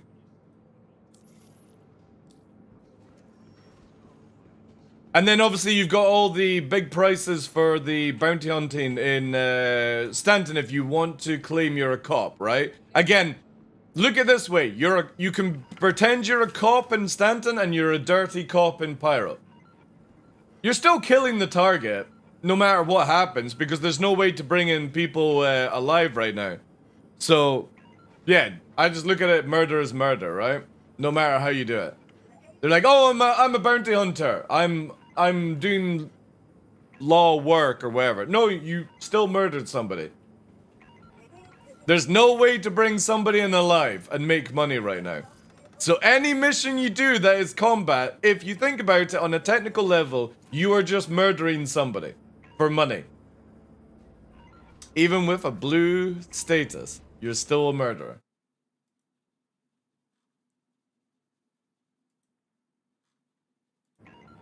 The John Wick of space. I like to do... For me, my biggest gameplay loop that I enjoy seasons is Lord of War. And Lord of War is basically doing the jobs that other people don't like to do. So, for example, I'm on good relations with, like, Ram, Shadow Moses, groups like that. Ark's organization, if you think about it, apart from, I think Caveman is still upset. The fact is, I can now go do my gameplay loop as an org and be like, yo, Ark, you got like 2 million? I've got a full rack of torps for you. 2 million. And they're yours. You do the... We'll bring them to a site. You do the loading. 2 million. Instead of 14. Right? And it's the same with like Ram, Shadow Moses, you know? And I used to do this gameplay before they made it where, like, you could get railguns. I was selling railguns every day out of the back of a van. No joke, out of the back of a van. I would park in Grim Hex with a Pisces, and literally fucking have a... Pisces, is it Pisces? Yeah, Pisces. And I would open up the back of the van and they would come in and take fucking railguns out of a box for like 100k a piece. Do I do anything with Vanguard? No. I got no interest in playing with shitters.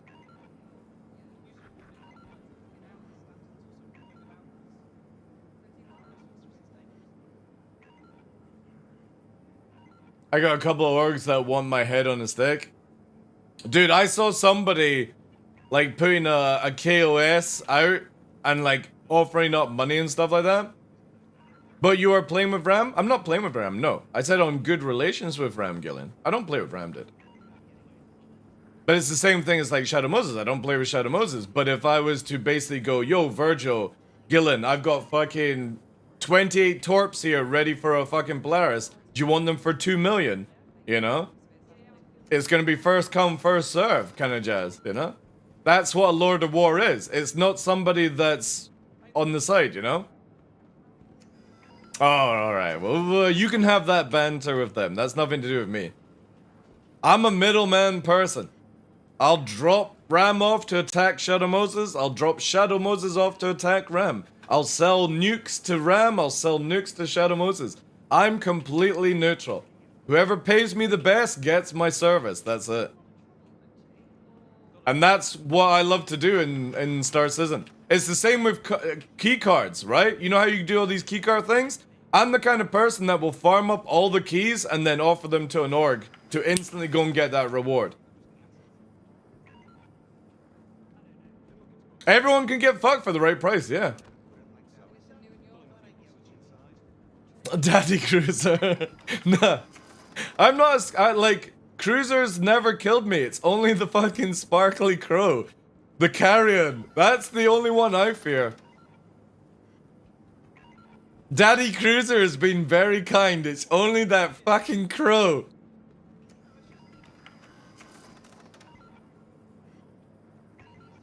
Star Cruiser's like one of my favorites. Like, he's so fucking funny. Especially when he's had a few drinks as well. Like, I miss the banter we used to sit in, like, channel with, like, Fragler and Star Cruiser, and they were fucking smashed. And no joke, I was just fucking laughing my head off. It felt like being around cool people in a pub kind of thing. It was so cool. But I don't think Fragler plays anymore, and Star Cruiser is obviously doing other things. I think he still plays a little bit, right?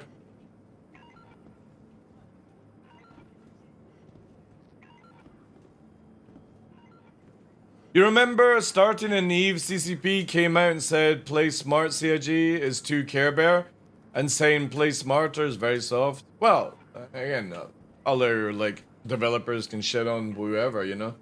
I'm just glad CIG is moving into the idea of where a player like me who has no morals in life or in game, I can make money and watch organizations tear themselves apart.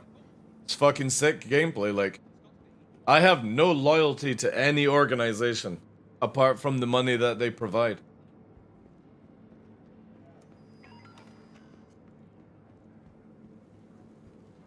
But a smart Lord of War does not fuck people over.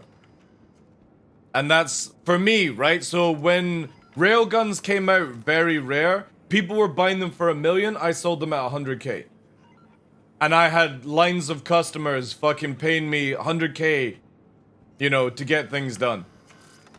And that's for me. Like, until 1.0, obviously this remains, but it's the same thing. Like, I was saying to Virgil the other night there, as a joke, I said, if I've got torpedoes, make sure you use code FRESH just to get that discount. Because obviously Fresh as Ice used to be in QQOP and is in Shadow Moses now. So yeah. Just to keep that good relations, I'll use code FRESH to get a discount code for the torpedoes. I fucking love it. I love that kind of gameplay. I love the idea of it. And the great thing is, when you've got good PvP organizations, like on good terms like that, long as you don't fuck them over, they provide, you provide to them. And when 1.0 comes out, and any one of these orgs that are building a base, I can go and do dealings in their fucking bases. You know what I mean? I don't have to be the, like I've always said this, I don't need to be the person that attacks another person. Or like another organization. I've got no interest in that. I did that in EVE Online. It's boring as fuck. But being in the middle is so much more exciting. Crush is here. I think he's in the channel. He was talking a bit ago. Unless Gillen scared him off.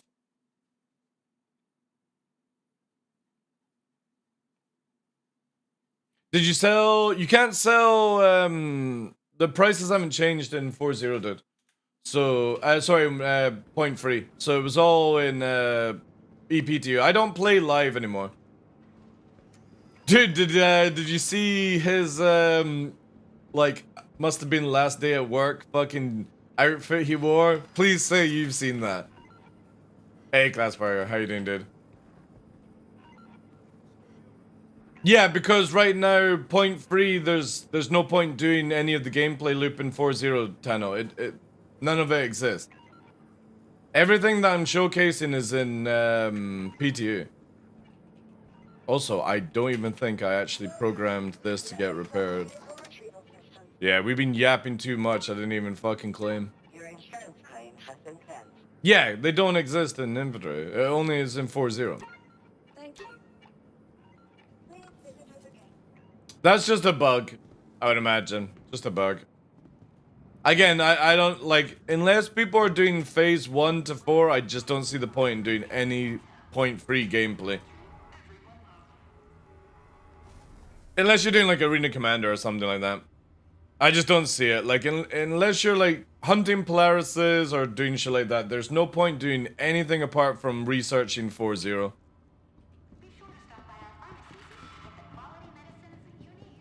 Well, if you get up to phase 4, I can get you phase 4 done like that arc. Within like 10 minutes. I got stock at Pyrogate if you need off that shit, dude.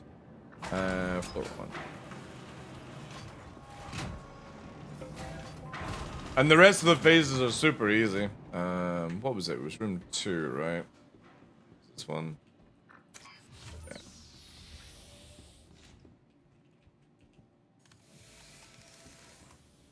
Again, I just wouldn't give a shit about 0.3, personally, but that's me. You get 2 size free, 2 size 2 pyro attritions that do 20 damage on extra to what a normal attrition does. Obviously, you'll be able to get them in pyro doing certain things, but you literally start off with like a Gladius that can farm NPCs at rapid pace, basically. Or something like that, you know. Torps and missiles aren't restocking, but it takes your credits. Oh, you're talking about... Wow. Again, these are like... minor bugs right now. I was at a location that didn't have any stock whatsoever, Flying Wombat, so... long as it works for life, that's all I care about. If it doesn't work currently in the state of PTU, yeah, I don't really give a shit. But yeah, phase 1, like, if you do it as an organization, by the way, ARC, you can do some things really cool. So you only need 4 people, right? You have 1 person at Crusader, 1 person at Microtech, 1 person at Hurston, 1 person at Arc Corp.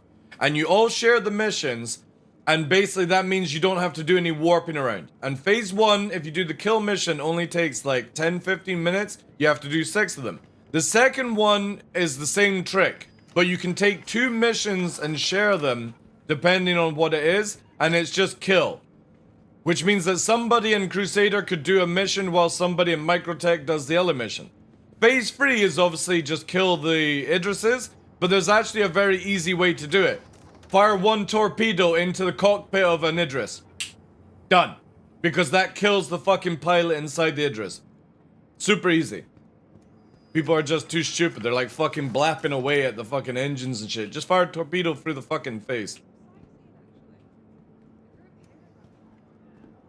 Super easy. You can even do it with like proxy missiles as well. Just dump fire them into the cockpit with like an arrow if you survive long enough. Done mission.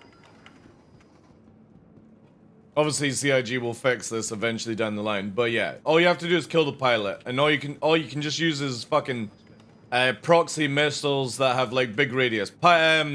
Task Force basically. Task Force have a big fucking explosion radius.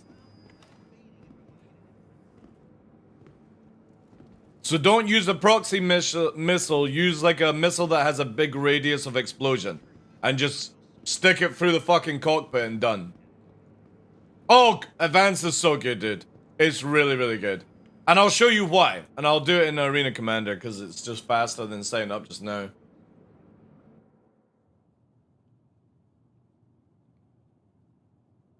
Seems like what we had before. Well, the funny thing is, right? CIG were working on this when the new MFDs came out. It just didn't make it in time. So when everyone's crying like, oh my god, CIG's removed all the stuff. No, they're just updating things. It's just people don't have any patience, that's all. And this is the hardest part with doing things in Star Citizen is everyone, they release it where torpedoes are getting changed, 14 million. And everyone's like, oh my god, this is the end of the game. And they've already started to melt their Polarises. And then the next day is CIG bringing the next patch, which bumps up the price on missions that you earn more money in 4.0. And everyone's like, why didn't you tell us this before? It's like, well, don't melt your ship until it goes live. It's on PTU. CIG can make it 14 million one day, and they can make it 2 million another day. The numbers are not set in this game. Stop being fucking stupid. It's that simple.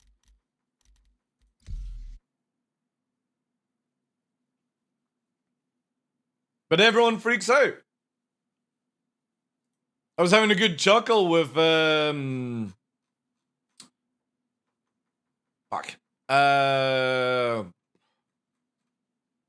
Jake. Because Jake knows about all these things, right? And I was like, it's so stupid. So stupid how people, obviously I don't want to go over conversation kind of stuff, but it's just so stupid how people just don't have the patience for 24 hours, right? But it's the same thing with this advanced HUD. This was meant to be out when we got all this stuff. It was just kept getting worked on. Because another thing that's coming into this game, guys, is called basically control surfaces. And we already have the basics of control surfaces actually in our UI. So now we have VSI. Although it's not working because for some reason when you go zoomy here, this breaks it a bit, right? So our alt has now disappeared. So just to be aware, if you do this, you need to sort of do this to fix it all. And that's the same with crosshair and TVI. But what's really, really cool, okay, is we now have obviously our alt, which is radar alt. So as you get closer to the ground, it gives you a nice radar. As we move away from the ground, radar goes away and you start using your normal ladder, which is with the KM, you can see we're at 2.7, 2.84, 2.9, right? You don't need it accurate. I was watching Expat and Expat was like, oh, I need it accurate. It's like, if you can't tell what you are at 290 by just looking at that ladder, 295, 30, you don't need anything more than that. Because right now, the difference between 295 and 230 or 30, there's no difference in how the game actually plays. But now we have VSI. VSI stands for Vertical Speed Indicator. So even though we've got our AS, right, which is airspeed, saying at 231, you can see that we're at -16 vertical. That's because I'm actually heading down to the ground. If I pull my nose, we start getting positive, and you can see that now I'm climbing at 30, 40 ms. Even though I'm still doing 231, I'm climbing at 60 meters a second in height. And this is how you adjust your height when control surfaces come, so you don't stall out, you don't lose your AS. Because obviously CIG have said that when you go under 90 AS and you're not like at a certain height, you're basically going to do this, right? It's VSI, vertical speed indicator. Is your climbing speed, but it's also your negative as well. So when you're diving, you can see a negative VSI. So even though I'm still doing 231, I'm losing height at 100 meters a second. That's what it's designed for. The next thing we have is pressure. And pressure is very important in atmosphere flight because the higher the pressure, the slower you go. The lower the pressure, the faster you go. We don't need to give a shit about gravity in the atmosphere because guess what? Star Citizen, even on Yella and like Selen, has atmosphere. Even if you can't breathe in it for whatever reason, right? It still has air and pressure. So CIG are not going with how gravity works. They're just making it very simple where like some planets will have different gravity. They might add this into the instruments, but we don't need to care about it. So as we increase our VSI to make it where we go up into the air faster, right? So now we're still 231, but we're vertically going up at 106 meters a second. Look at the pressure going down. So when the pressure goes down, our natural speed will go faster. Not in SCM though, when we go into nav. However, this will change when control surfaces come in. So as we get further away from the ground and our air pressure gets lighter, we can go faster. We can go into nav mode then, right? Because this will relieve the artificial speed limiter. And as we level off, we're now doing 500 ms, right? So there we are, 600 ms. And we're still climbing at 10, but you can see at 0.1. Now we're gonna dive. You can see the pressure going up. And as we get lower to the ground, we're up to 300. We'll probably hit like, I think it's like 400. Oh shit, also I need to get, yeah, back over here. That's it there. So we're at nearly 500, 0.5 on the pressure. This is a 1G planet, by the way. So it's like Earth, and now you can see our max speed is 371. We're still doing Mach 1 without Afterburner. Because Mach 1 on a 1G is 342 ms. So even without Afterburner, we are literally going ridiculous speed just now. And obviously with Afterburner increase, we go up to 400. We're nearly pushing into the realms of maybe achieving Mach 2 at this height. Which is not possible with average fighters in nowadays. Only missiles can do this. So when everyone's like, oh, it's super slow in atmosphere, no, it's not. You just don't understand speed. And you're basing everything on visual speed and not actual instrument speed. So everyone's like, oh, it feels so slow in atmosphere. Combat feels so... Yeah, it's just because you're too stupid to understand what speed actually means. You need fucking jangly keys to play a video game. I don't. This is very, very fast. At this height. Especially with the pressure. Well, hopefully that will be the case as well. So you should use more fuel to lower it down. That's why fighters, when they're going to do combat, they'll get up to like, say, 30 or 30,000 feet. Because up there, there's less pressure, less gravity, all that jazz. And they actually use less fuel to go faster. So they don't need to push their engines into constant afterburner to achieve the speeds.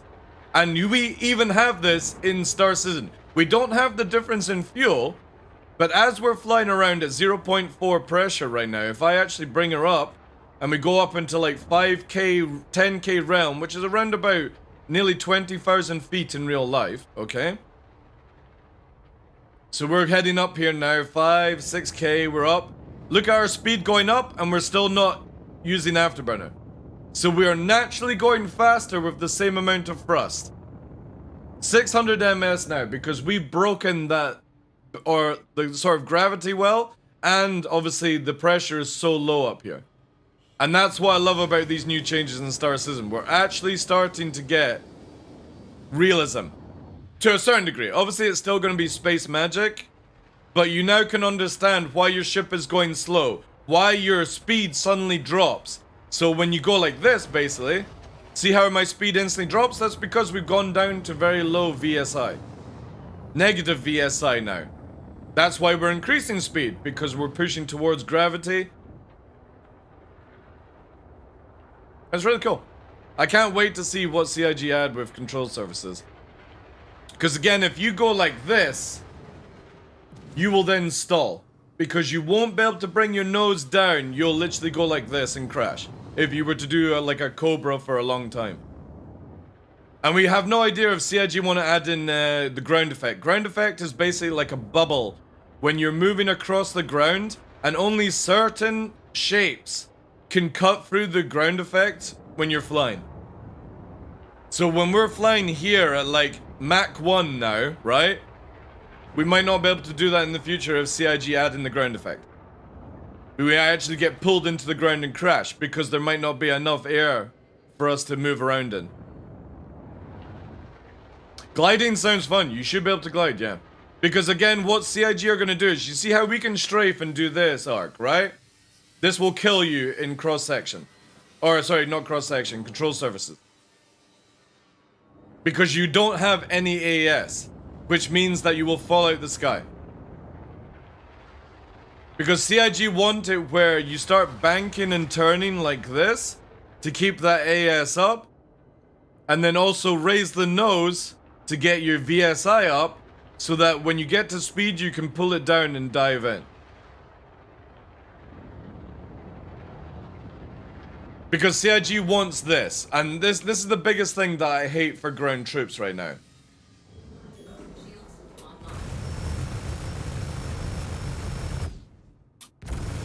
This goes out the window, by the way. No ship can do this when they add it in, by the way. Because all ships will have to hover like this. If you do this, you crash. Oh, of course, Black Gold Salt. Of course, dude.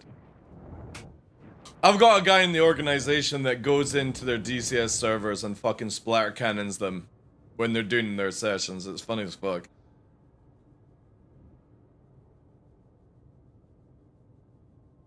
But that'll be awesome. Because it's the same with like landing, right? Or you come in with an 890. An 890 flies like this and then just fucking breaks and goes like that, right? This is how it won't be in the future for fighters. You will have to do this, you know?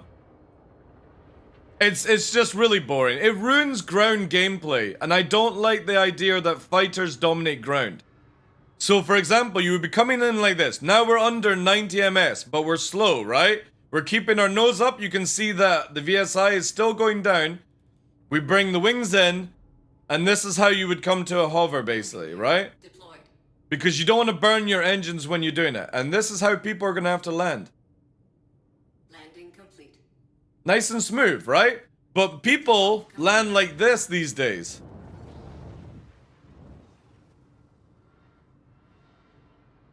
And you just shouldn't be able to do that, in my opinion. Complete. The Ursa is driving for its life under you hit rocks. I know. I hope they can fix that. But it's the same. So, every ship can VTOL, right? So I want to explain that to people so they understand the difference. Because every ship can vertical take off and land. And that's what VTOL stands for. Because I can literally in an arrow go up, right? I can go down. That's vertical takeoff and land. But some ships have the ability to rotate the primaries. And this will, in the future, give you the ability to hover better. So an arrow without primary VTOLs will be able to take off like this, nose down, get its AS up a bit, wings out, and do this. That's how you'll fly in an arrow. And then you have to keep the AS up, or your nose will go down and you'll crash. Because it doesn't have strong ability to hold the VTOL. Now, if you're in a Valkyrie, a Cutlass, anything that can primary turn around, you will basically have it where as you're coming in, you will be able to rotate your thrusters and do this. Landing gear deployed. And hover like this. However, you're not going to be able to hover like this. No ship's going to be able to do this in the future with control surfaces from what CIG were saying. Or do this.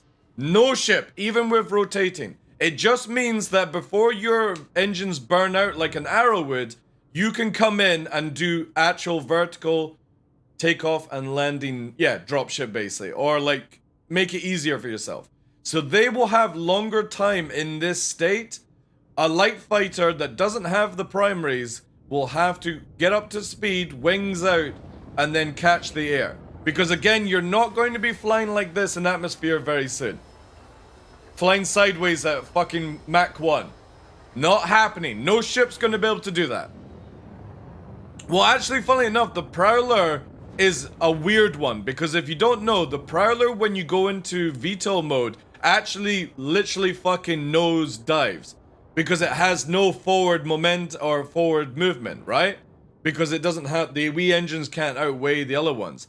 But what the Prowler has, which hopefully they'll fix in the future, is to be able to fly around the ground like this. So you would engage basically, as your wings are up in the Prowler, you engage Gravlev. And the Prowler should be able to fly like this without ever hitting the ground. At max speed, by the way. The only thing that would happen is if you clip the wings off something. Because that's what it's designed to do. But the moment you VTOL the Prowler, it goes into slow mode. Because it has no main thrust at that point. That's the cool thing with sort of like the Cutlass right now. Is you still have a little bit of forward thrust. But that will eventually go. The only one that has the ability to forward thrust plus VTOL is actually the Valkyrie. Everything else has like its main thrusters fully turned, but the Valkyrie actually has its sort of like forward, like a jump jet Harrier kind of stuff. Terrapin as well, yeah. The Reclaimer as well, down the line, you will not be able to fly a Reclaimer like this, where you face down and then just pull up. It won't do that. So when you bring a Reclaimer in, you're actually going to have to keep your VSI positive, go into nav mode, like this, or sorry, not nav mode, you're going to go into VTOL mode, and instead of you flying forward, you're going to have to do this as you come through atmosphere in a Reclaimer. Because that thing does not have any control surfaces. It just has giant fucking engines, and you're going to have weight. Because another thing, chat, which is very interesting, if you didn't know this, and it's already programmed in, just in case, the new UI already has, where is it here? Overweight. So CIG with Maelstrom basically allows us, and I'll move over here, right? You got rotation lock, so you're not going to be able to rotate and do certain crazy things. Obviously, the other ones you understand, G-save. Auto velocity limit. So this is also, like I said, where you can't fly with nose down. And overweight basically is if you have a caterpillar that's empty, it will fly different than a caterpillar that's fully laden. I can't wait for this shit. Because this means that Starfarers, Reclaimers, 890s, Polaris can't come in like this. They have to fly through the atmosphere with nose up. Or they will crash. Which means that every big ship pilot is actually going to be more skilled at flying than a light fighter. At flying.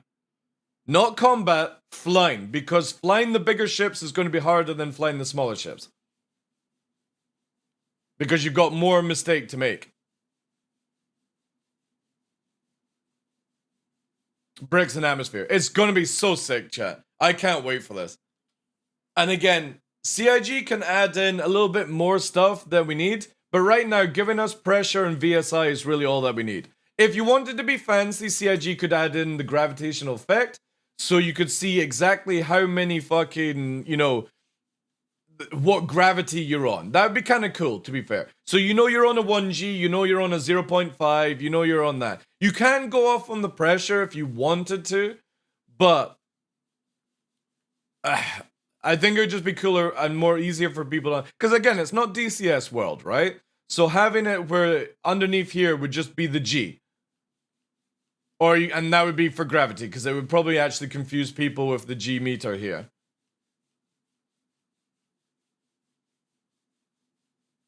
Unless CIG do it this way. But it all depends, you know?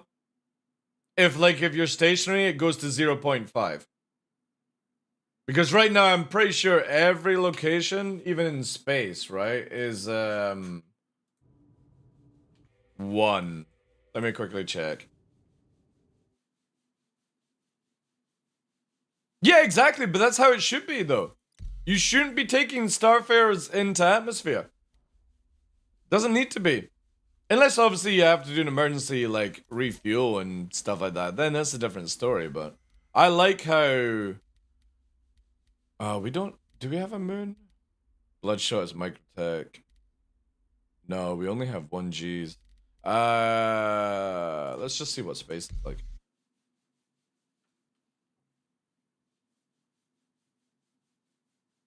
But yeah, awesome stuff.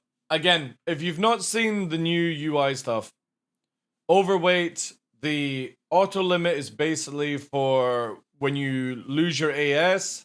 So again, airspeed. CIG had it for the demo, which is like under 90 ms. If you're in a fighter, your nose is just going to go down because you don't have enough AS to carry you, basically. That might all change. But the auto velocity limit is basically to say to you that you've got to the period where you no longer need to use AS to carry you. You basically have a short period of time where your thrusters will carry you. Obviously, if you have a primary rotating VTOL, it'll work. Overweight is for laden. Rotation lock, I think. I'm trying to work out if that's just where you change your yaw and button like that. But let's quickly just see here. We'll do the same thing. Arrow. Where did my arrow just disappear to there? Oh shit! All systems online. The G meter is actually accurate, chat. Oh shit. Yeah, so they don't actually have to add in gravity. A gravity thing. The G meter is actually accurate. Yeah. The G meter is accurate. Unless it was a fluke. Let's quickly see. Let's do... Because we know Bloodshot is on Microtech.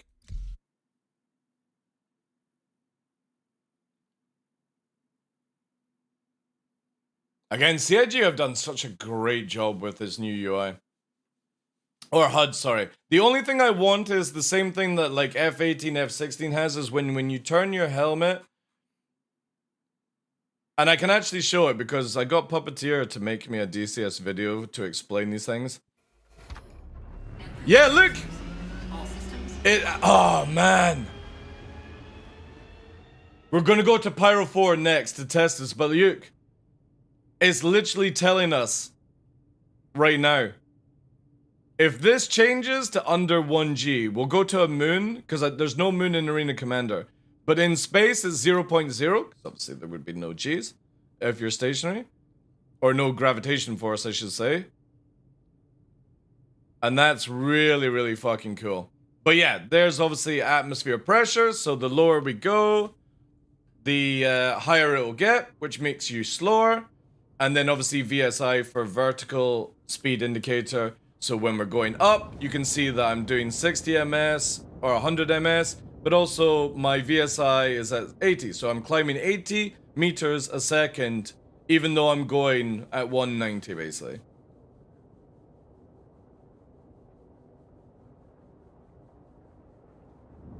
And we can raise up. There we go. Lovely, lovely, lovely.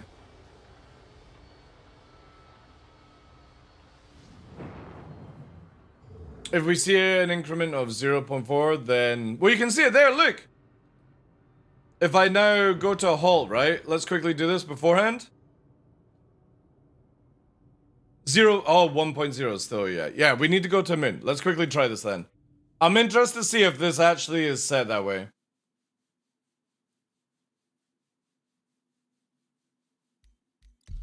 I'm very near, so give me a sec, chat. It'll be like 5 minutes. We'll quickly check out if Pyro 4 is different. Because I don't think Pyro 4 is a 1G. Maybe it is. Maybe they've got all planets as 1G, and I'll need to go to a moon. But Pyro 5 has lots of moons. I think it works like that in live. It's something I've never noticed then. The new HUD just makes it so much easier to like watch these things. Because previous ones have always been like tiny little numbers and stuff like that. Do you know what all about the new changes on Master Mode? Guys, right, so I will lose my head if people don't understand Master Mode is just an SEM to nav mode toggle. That's all it is. Everything that CIG changes in flight is called IFCS, Intelligent Flight Control System, or whatever. First created by JP, I can literally give you a document on what it does, right? Time to get some education. Starts as a CIG post. No, not CIG post.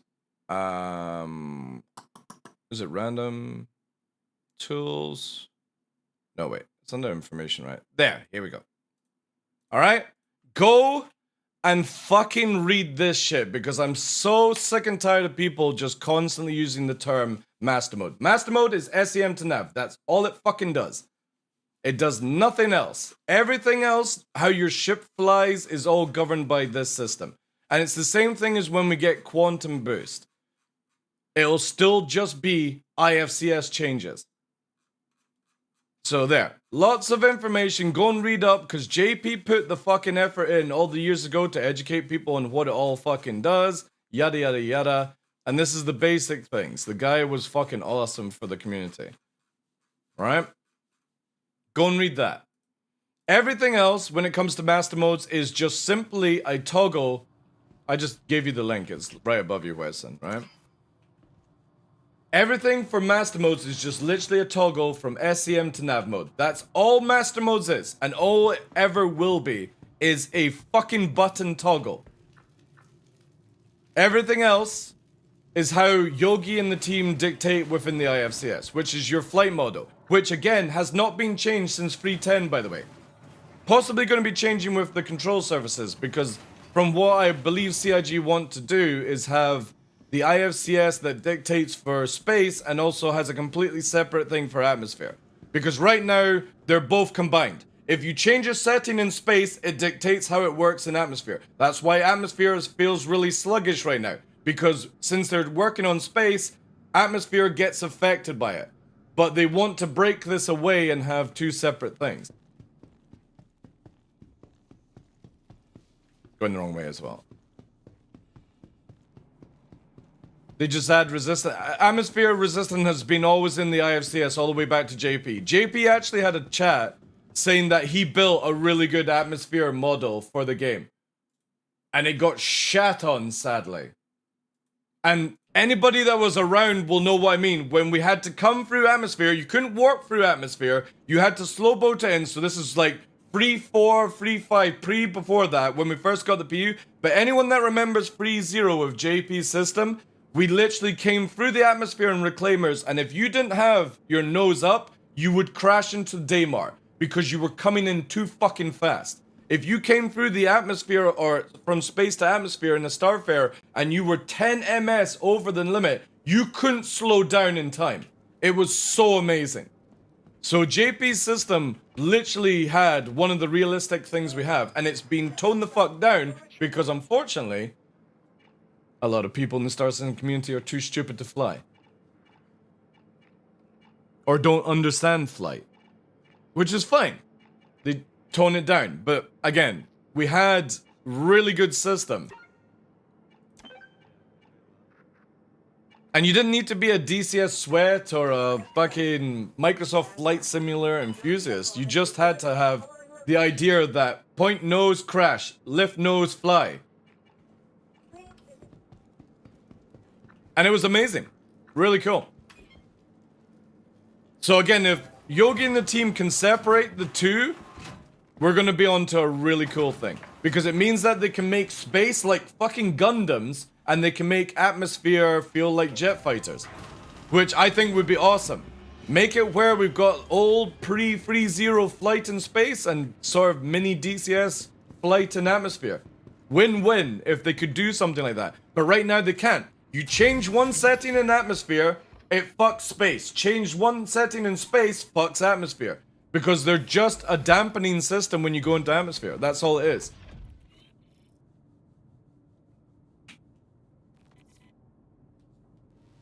Alright, quick hop to... actually, I'm going to go to a moon, because I'm pretty sure 4 is going to be a 1.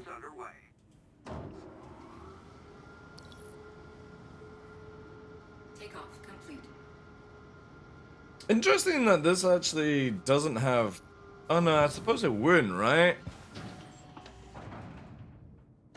was kind of like, would it not have a bit of pressure before the door opened? Maybe CIG just don't want to go that technical, right? Or maybe it's me being too technical. Out of thought, at least. Or, oh, wait.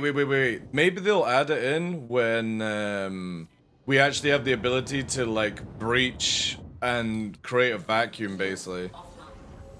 Maybe then we'll get that. I hope we get that on the helmets as well. Definitely for EVing with what we saw at SitCon for Squadron 42, I really hope there is, like, some sort of, like, altitude or something like that.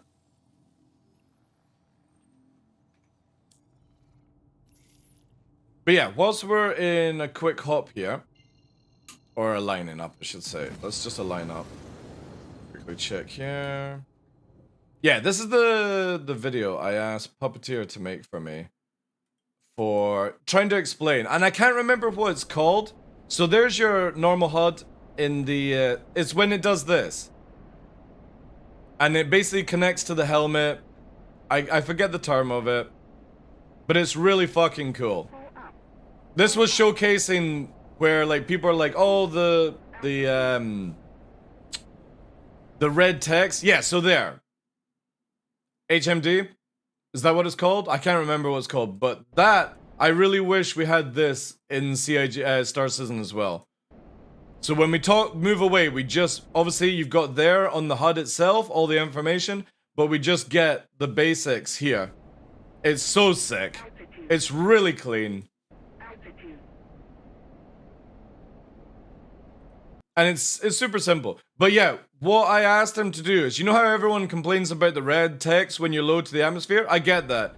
But what I was trying to say to CIG is just do it like DCS World, where watch, you'll get the X's come up and that's it. Right? See? That's all CIG had to do. Right? Not this giant red text that says you're about to crash into the fucking ground. Just give us something that we can actually see through.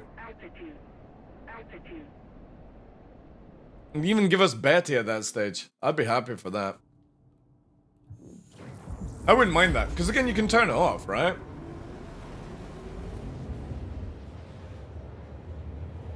Also an armor free. Well, that's, again, going into simulator territory. I know CIG don't want to call this a simulator, but there's no harm in having simulator things. It's like, take the best stuff from Elite Dangerous and add it into Star Citizen. Whilst Elite Dangerous is going down the shit pan, take the good stuff from it, CIG, and make it your own.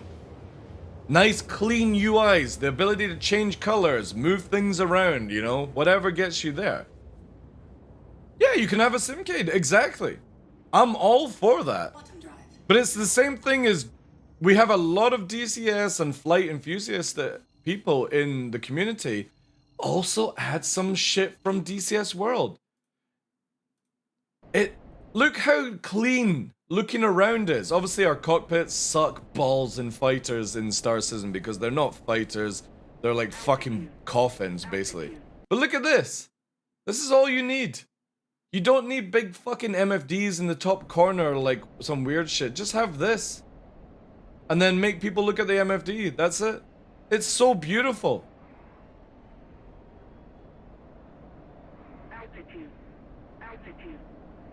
Puppeteer showing off a little bit of low flying here. I do like low flying in DCS. I need to reinstall it, but I'm gonna wait until January, February when the new stuff arrives. Also this is really fucking cool.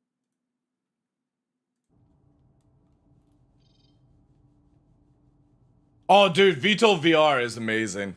Like, it's super light compared to DCS World, but the idea that you're in and you're having to flip all the switches and you can look over to see your teammate and actually, like, fucking high five when you kill other players. I don't know, that just, for me, it's more appealing than DCS. I get, like, DCS is more, like, stricter, full-on sim, but, like, if you're just doing that sort of, like, team play good shit, it's so cool. And you can take photos of each other in such goofy ways and stuff.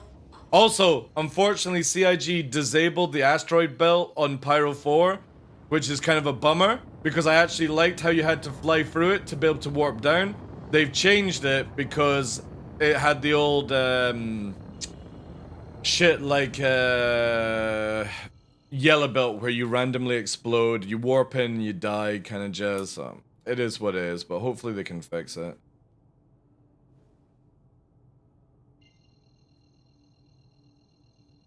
But yeah, definitely when 4-0 comes out, I need to get a formation flying low flight team putting together. None of that fucking drifty shit. I'm talking proper flight team kind of setup, because the game offers so many things now to actually make this happen. Obviously, desync needs to be adjusted. Yada yada yada. Let's get down here. This is going to be a big hotspot, by the way, in 4-0. Lots of RMC and stuff here. And the moment you're under the cloud, it looks like fucking never-ending story. It's really weird. Let me quickly change this. However, FPS is going to slight shit. Oof. We have sun. Yeah. So we need... Watch this, right? CIG did such a good job with 4-0. When you turn and move to the sun, when you go under the cloud, no joke, you might as well crack on the Neverending Story soundtrack. Like, look at that. So beautiful.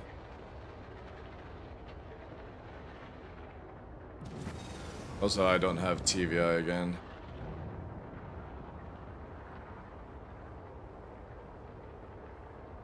Little bit clustery with like there, but yeah, we can see with radar we're now flying at 12 meters off the water deck, 9, and again decouple, we can bring it down a bit more, 6, 7, let's keep it at just a safe sort of height, 5. But you can see VSI is increasing, so I know my nose is going up. We actually have a natural ladder now. It's just so good. It would be kind of cool if I could maybe customize, like, the shape of it, but I get it, right? And it looks like it's working, yeah. Fucking shit. Right, let's come to a halt and see if it is actually 1G. It's a 1G, right? Then we'll go to a moon. If a moon is not 1G, then obviously it's not working as what I would hope it'd be, right?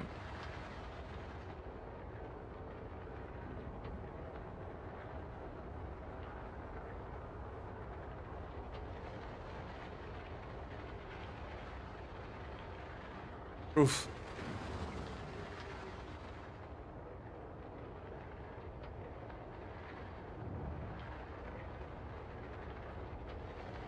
Now we just need better FPS. Because this place is so cool.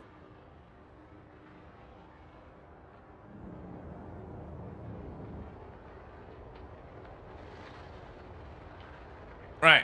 Onward. We'll take one of the light ones, I suppose, in Pyro 4, 5. I hear the music? Yeah, I always have the music low. It's more for my pleasure, not yours. You can have the game sound.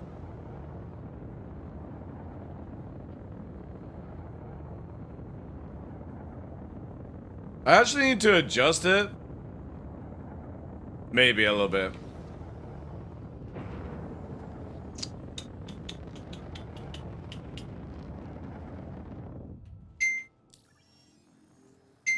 Oh, never ending. I got 45 minutes, chat. Then I need to go and pick up Mama Law from the train station. We'll do Fugo, right? Love how we can just hop across here. We don't actually have to go to Pyro 5 to get to it. So clean.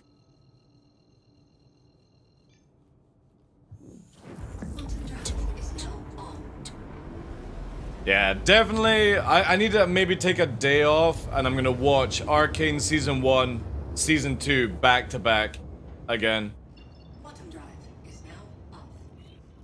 Mm.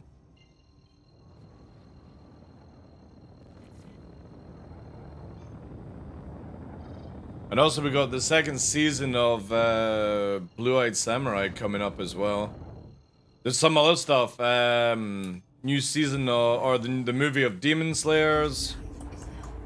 Trying to think of all the other things I have on my list.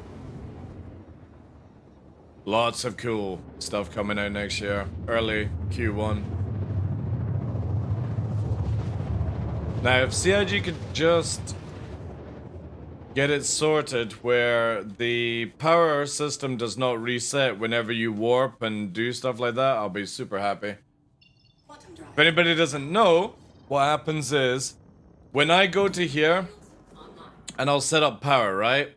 Watch this. Turn it off. Say I do this, right? Just for memes. If I go into quantum, it's now reset the cooler. If I warp, my fucking thingy-bob comes back online. It's the same when you go through the gates. Now I'm fine with like maybe the coolers requiring some stuff, but I really wish it was my choice to do this, not the game's choice. I really just dislike anything automatic in a video game. Like auto ladders, auto door opening, just don't like it. I wish you could disable it. I want to feel like I'm in control, the same as it would be in like real life, you know?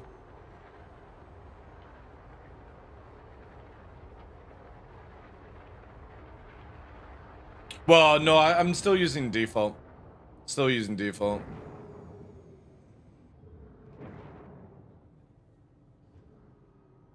.3, holy shit, it actually does it.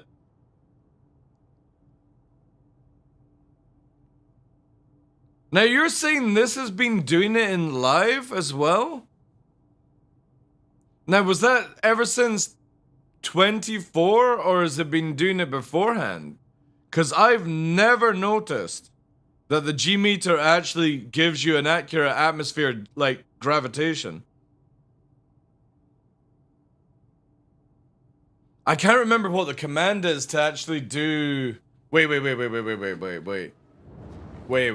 Do they still have this? There used to be a command. Anybody old school remember what it was to get the data off a moon planet? Engines offline. Maybe Mobiglass does it now. I'm not. Well, yeah. Pyro 5. Does this actually do it?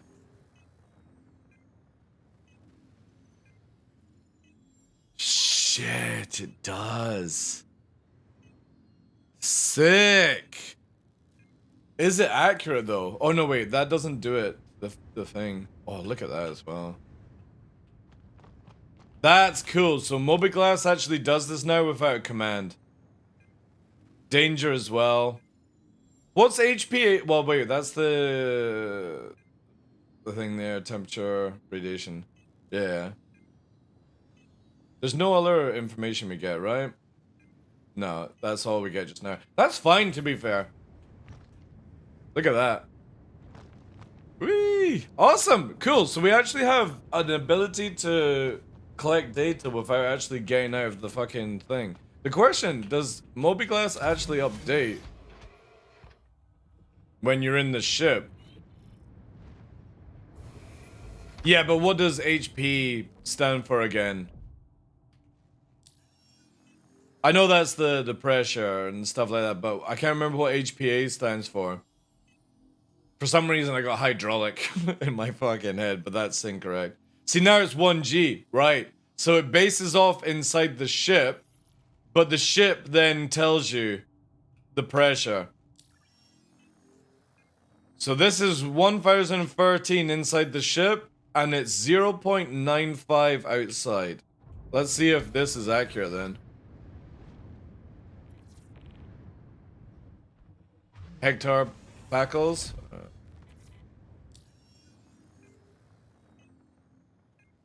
I wonder if this is different then.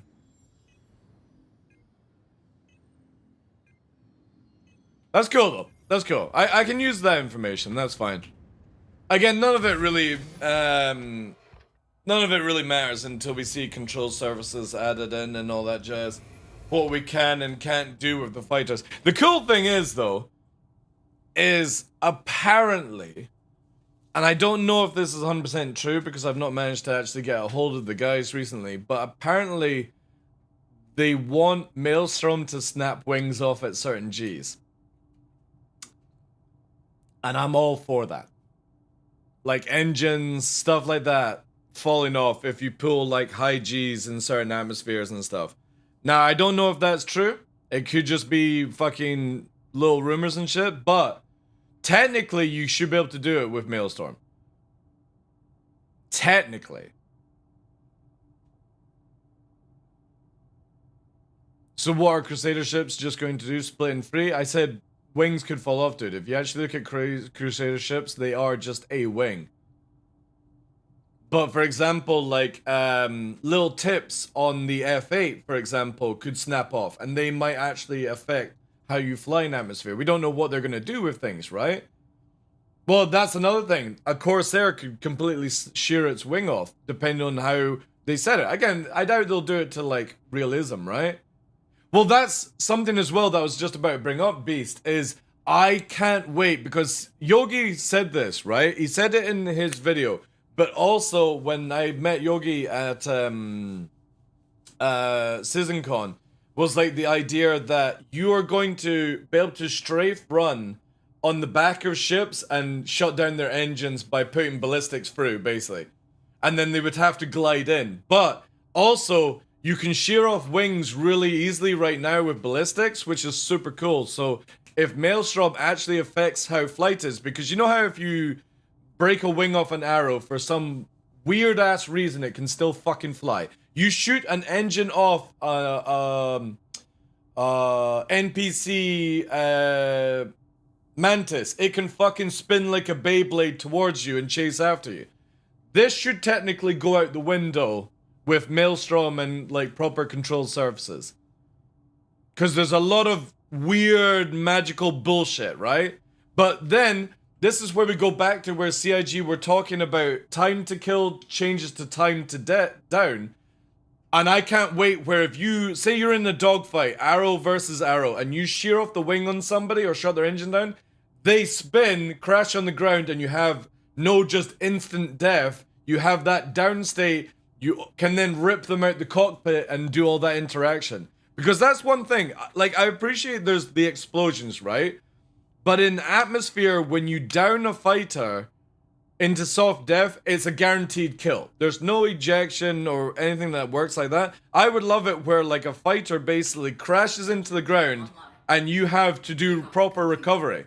You know? Their legs are broken or something like that. And if they actually eject, they survive, basically. That's the kind of gameplay I would like from atmosphere. Because it means that medics would actually have a role where they're going to not necessarily bring you back to life, but make it where you can walk again. Because you're just going to be sat in that cockpit with fucking broken legs. You can't climb out. And they have to actually pull you out and do medic gameplay. That would be so sick. But CIG have to get out of this weirdness of where soft death has no HP. Because so many stories are ruined in this game because when you're in atmosphere, everyone just dies when they hit the deck. And it's so boring. And I know it's realistic, you know, you're traveling at like fucking 1,000 meters a second. You're literally like a railgun hitting the ground, okay? I get it. But also at the same time, this is a video game. And I would love to yank people out of their cockpit and interact with them and then maybe kill them, you know? I used to 1v1 Corsairs in a Terrapin and just knock a wing off. Yeah, it doesn't really work that way anymore though, sadly. Yeah, basically as CIG's dial it to realism and then dial it back to fun. I think that would be so much fun. It works for medics, it works for ground team, dropship, all this stuff. Because again, most of the time, this is what ruins Star Citizen for me. This is just so shit. And I can't wait till this goes. Because that's all you do. Somebody gets out of their ship and you just go like that. Oh, you're behind a rock. Oh my god. Oh, oh, there you are. So dull, man. I fucking hate it. And I'll hold my hand up. I use it as well because it's so much easier than the desynchy FPS, but when this gets rid of, I will be so glad. Shields offline. And also, while CIG are working on HUDs, can we get it, please, CIG, right? You've got all these wonderful toggles here, right? If anybody doesn't know, I'll move myself here, right? You've got all these new defaults in 4.0 for proxy, advanced HUD, they all work. Course prediction is an absolute pile of shit unless you can't fly a capital ship to save yourself. Don't use it for it's only for capital ships, by the way. And it's dreadful. It's like that thing from the Javelin part on, it's just dreadful. But you know what I mean? I don't understand why CIG can't make it where when I set up one loadout, right? So we go into here, right? Or we go into there. See how it, every mode, every time you go into a different operator mode, it changes this way. I would just like it if I can have one. Just give me a toggle, right? Also, what is this? Wait, is that for scanning? Oh, that's the new scanning one. Oh, wait, can we actually change the angle? Oh, shit, I've not had to use this button on the throttle in a fucking long time, chat. You can actually change, why doesn't it not go the other, I suppose, right? And is that that's the strength, right? So is that when you hold it? I guess it is, right? Okay, I did not notice these ones. But yeah, I would like it where I could just have it. Because for me, I actually really like the fact that I can hold down this, right? So look at this. See this kind of stuff here? Let me... Oh, it's tracking... There we are. Look. I love that I can do this, right? With just a quick keybind on the keyboard. And then preset it to what I want, right? I would like it where it just stays in a system. And there we go, right? Be so dope. I don't like the fact that I've got to do it every time in every different mode.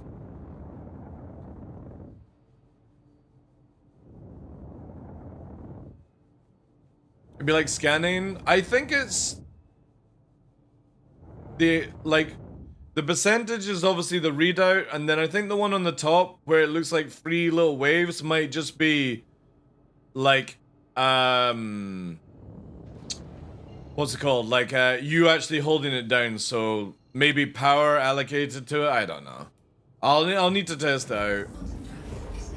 It's the same with this. I don't think this center bit for warping is finished. Obviously, you know that's your spool there, or yeah, spool and fuck. What's the other one called? They don't have any icons for this shit, which is kind of annoying. But I think they're just not finished with it. Calibration, that's it. Thank you. Play this game for years and they take away the text and you can't remember everything. Alright, let's see what this one's like. Because I do know there's one pyro that's really, really heavy. I go for the quickest cooldown for QT drives as well. Good luck at that, because when you use them in pyro, it doesn't mean shit, because you won't be able to travel very far. Quantum drives all have a formula now. You can go for, like, quickest cooldown is awesome. But also, quickest cooldown only applies to when you do a long distance warp, by the way. If you warp from Yela to Daymar, cooldown is not even taken into consideration. It's only taken into consideration if you warp from Crusader to, like, Microtech, or Crusader to Hurston. So if you're in a carrier, for example, I would always just use long distance. Because trust me, pyro ain't no joke in how big it is. Like some warps are 100 GM a time.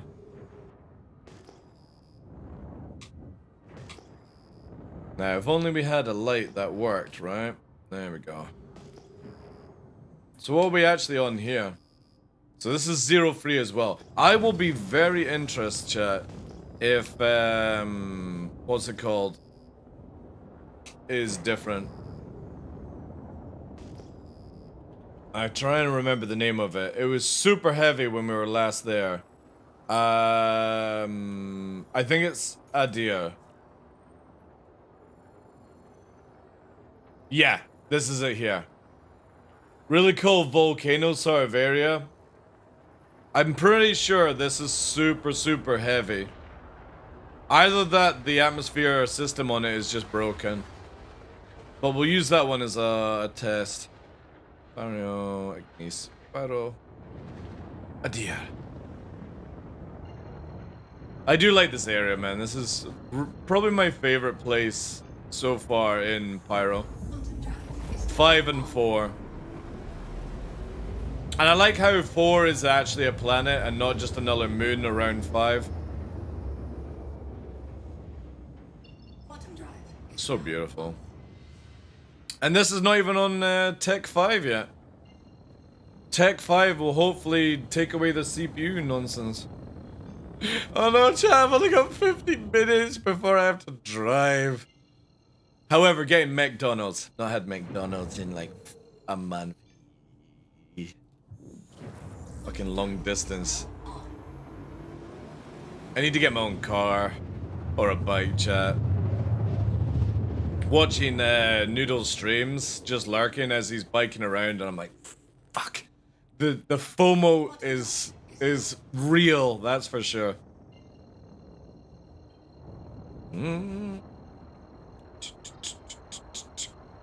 Yeah, look how slow it is. This has to be really fucking heavy, man. Look at the fucking pressure.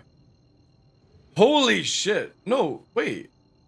It's just the pressure. Yeah, this planet's bugged. Look, it's only this is why we're moving slow. We're at 1,000 fucking pressure. Or 1.0 pressure, sorry. This place is borked. Cause the gravity is low. But look at the pressure. I'm in nav mode. Afterburning right now.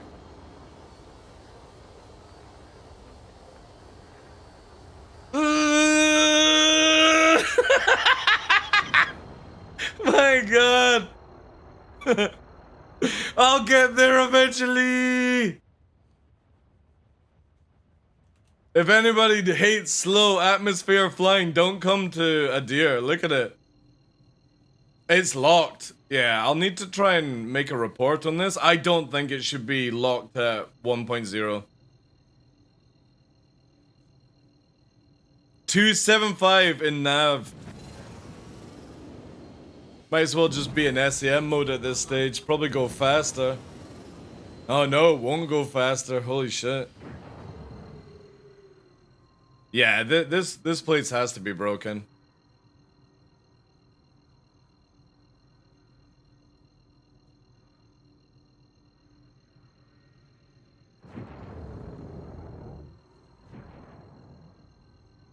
Landing gear. At least that move 500. Well, no.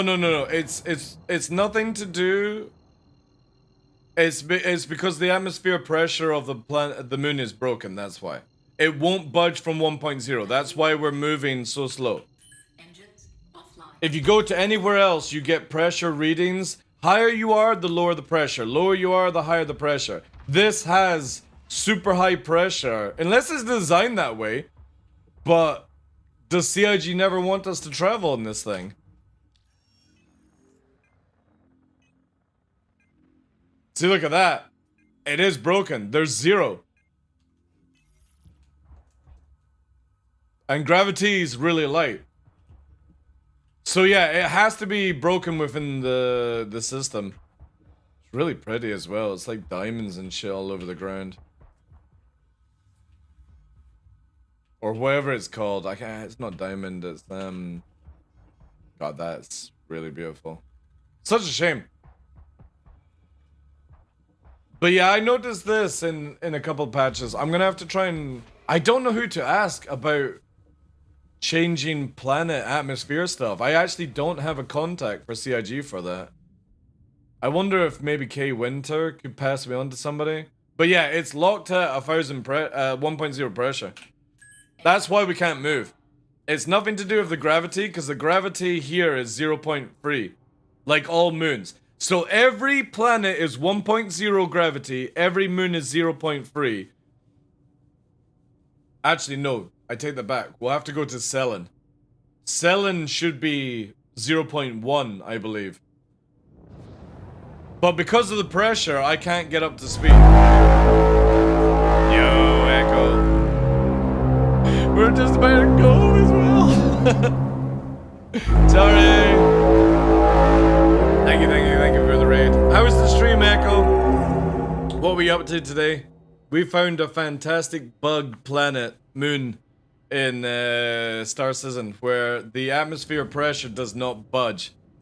And because of that, in nav mode, we can't move more than 270. Landing gear. Raid. Yeah, I'll try and see, because obviously, well, the thing is though, it's coming up for holidays, flying Wombat, so I don't really want to be like, yo, K Winter, can you, do you know somebody that would actually be able to, sort this out? You know what I mean? It's only one system, I think. But yeah, this definitely has broken. And I bet you, watch this, chat. Watch this. I will find the edge line of this place, and I guarantee you the moment I cross the edge line, I'll go up to 1,000 meters a second. I just need to find it. The moment that it converts the planet into space.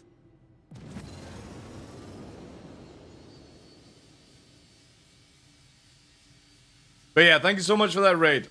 Unfortunately, we only have like a few minutes left just now, guys, before I need to go away. Purely because I need to go and pick up the Mother of Darkness as she's returning by train. And I would like to get some McDonald's as well. But thank you so much for that raid. So look here. So we're now up 11,000. I would imagine it maybe at 20k, right? Keep afterburning as much as we can. Yeah, pressure's not shifting.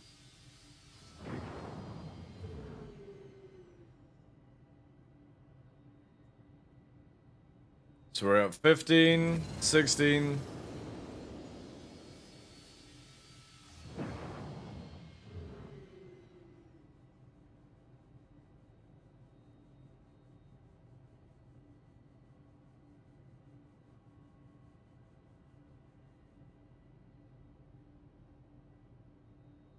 There it is. There. Watch. So watch this, right? We're now, obviously... Is live down? Don't know. Look at the speed now, right? There we go. Look. Artificial brake. Because we hit the pressure. Let's pull the nose up a bit. Get back on. Let's try and find this line. There it is. There. Right? So look. Hit it again. I just gotta find... Notch it a little bit. Up and down. There we go. There. So look. Now we're at 6-7.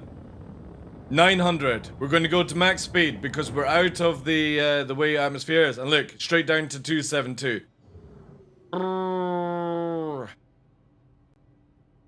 Sneak out of the pressure. And there's no way you would be having this pressure at this height. No way. And again, we'll sneak down. Strafe down. There we go. We've hit the edge line actually there. We break it. We go fast. Merge back into it. Artificial kicks in. Yeah. This is super bugged. So a deer is definitely broken. There's no way you would be getting a like 1.0 pressure up here. And the same at the ground. It would have to change. Pressure is not dynamic yet. It is on planets and moons, Tom Reno. It is, dude. This one just has no difference. They only recently added gravity grain? No, they haven't, dude. It's a deer on 5 that's broken. The only difference is now we can see the information that's been in it. The UI just... This panning thing.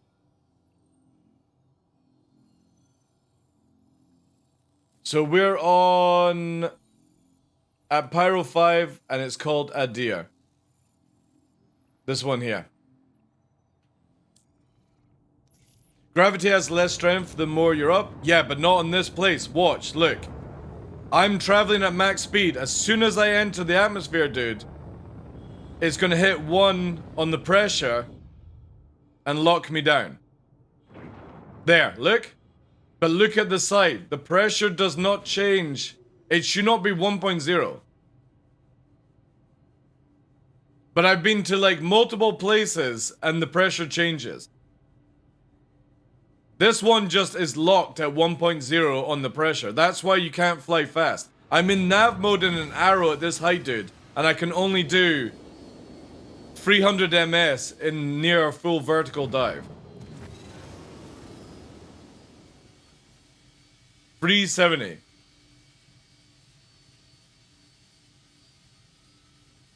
Yeah, there's something wrong on this moon. Because we'll go quickly and check out, let's go to Vatra. We didn't go to that one today. And the thing is though, the gravity on this moon is 0.3 Tumblr.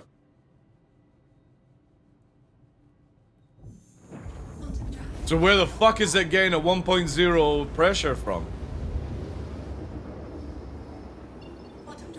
This is a lovely one as well. Let's see if we can actually cut. Yeah, we'll cut.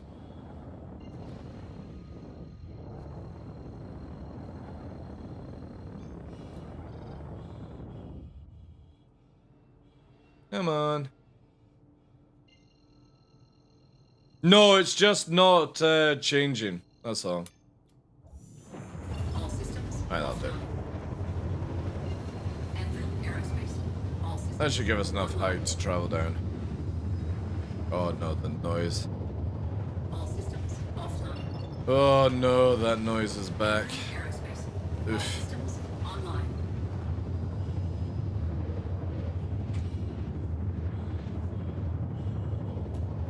All systems offline. Aerospace. All I systems swear, the most annoying part of this stuff.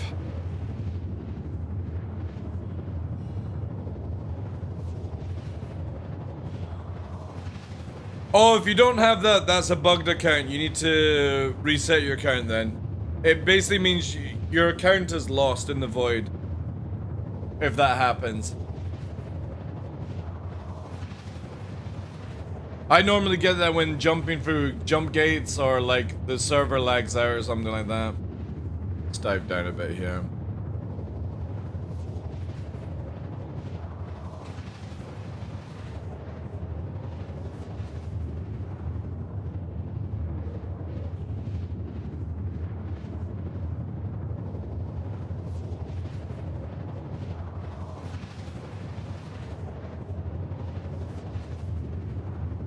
You can join through friends? Interesting.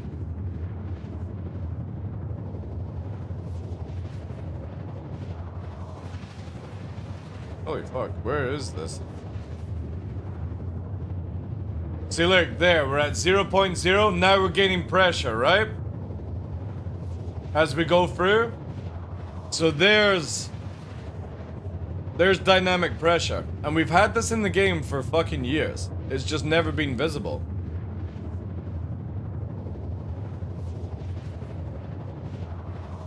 That's how it's meant to be working on Nadir as we approach. Pressure's going up, our AS is going down.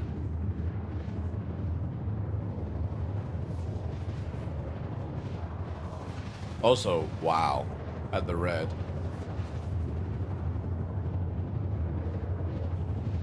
God damn, that is super beautiful. But this place has heavy pressure as well, down in the ground. 1.5. Oof.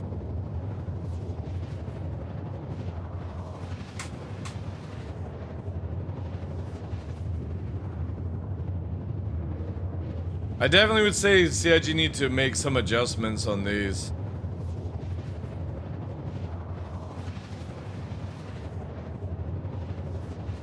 Because that's, that's gonna drive a lot of people nuts, I think. I kinda like it because it makes sense, but also at the same time for a video game, you know what I mean? Like, it's, the question is, if we bring it up to, like, say 5K, how fast would we actually go? This is a moon. The pressure is just very high, low to the ground. When you go up, the pressure goes... It's nice and light. It actually works. We're gaining speed as we increase height. This is what you want from it. The other place is just broken, because it doesn't change pressure at all.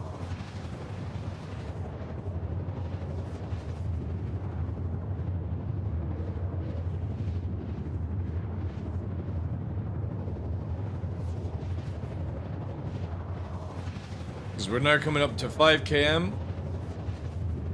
Pressure's down to 0.3. MS is increasing naturally. We got positive 60.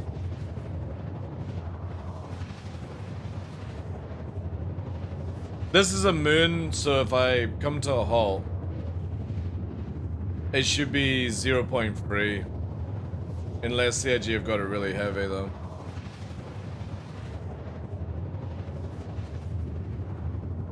.3. It's just really strong pressure.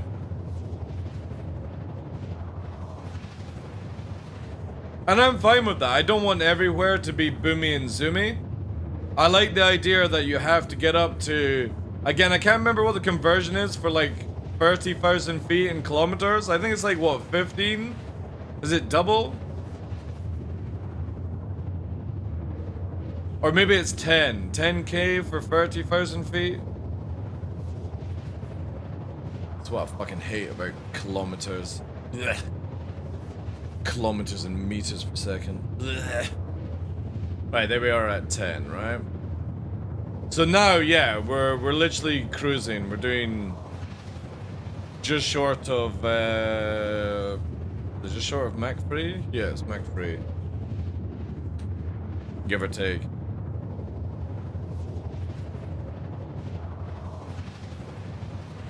And that's fine. Like, again, if we're saying that 10K kilometers up, that's roughly about 30,000 feet, give or take. I think that's the conversion. Somebody will have to do the maths on it for me. That, I feels fine. I have no problem it going down the closer. It's about 33, yeah, there we go. So yeah, you base like 10,000 kilometers, 30,000 feet. You know, I can't remember what, most fighters actually fly at. I think it's above commercial. So commercial is like 15, is it not? 15 to 20? And I think fighters are above that, right?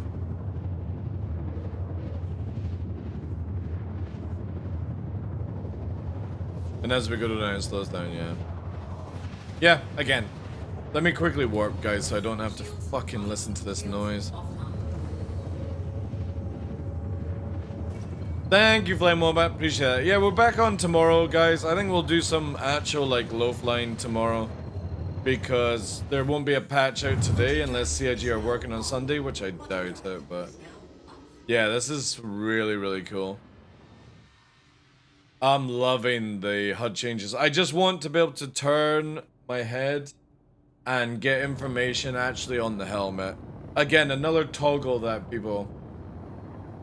Commercials are at 35? What am I thinking? That's 15 and 20 then.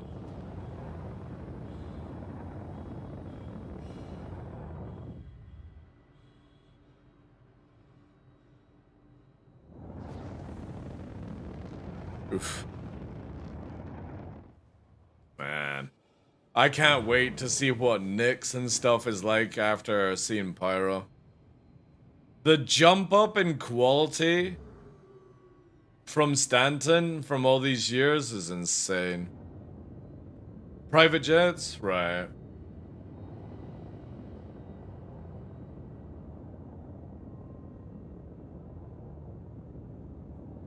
It's so smooth as well.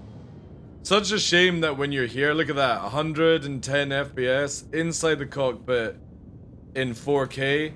Go to here and it's 150. I literally lose like 60 FPS with the MFDs right now and the ship. How sad is that, man? Still not sorted out by CIG.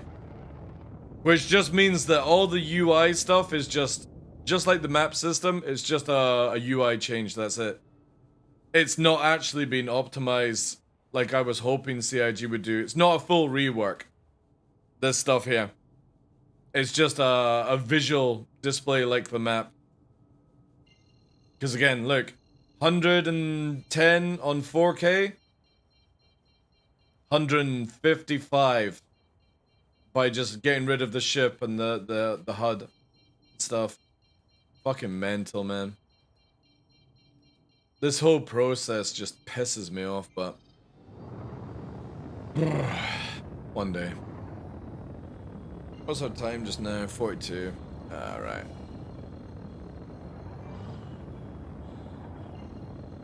Yeah, I don't worry guys, I got my alarm set. Don't worry. She doesn't arrive till 3 anyway, so I just gotta get the dogs and all that jazz.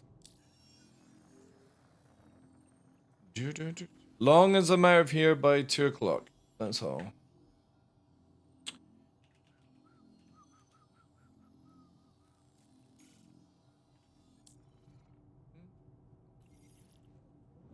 And I don't think I'll be back on there tonight. My mum makes me dinner sometime? Yeah, damn right. The only problem is she can't cook for shit.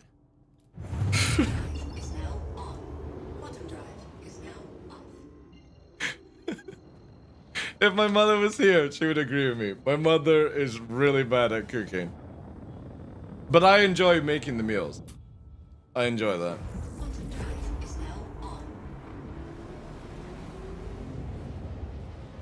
Yeah, I've got it all sorted, Roland. Thanks, dude. I'm watching the time. I've got an alarm that goes off on my phone to pack the stream up. But long as I'm out of here by 2 o'clock, I'm good. So I got enough time to land, say our goodbyes properly, shut the stream down, raid somebody, and then pack up the dogs. Hey, Sideways, how you doing?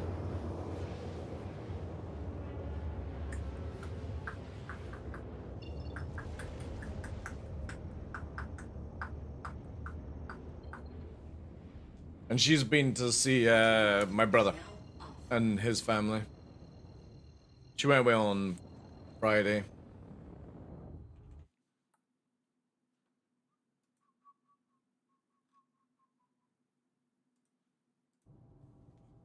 And I don't know what I'm gonna get from McDonald's, chat.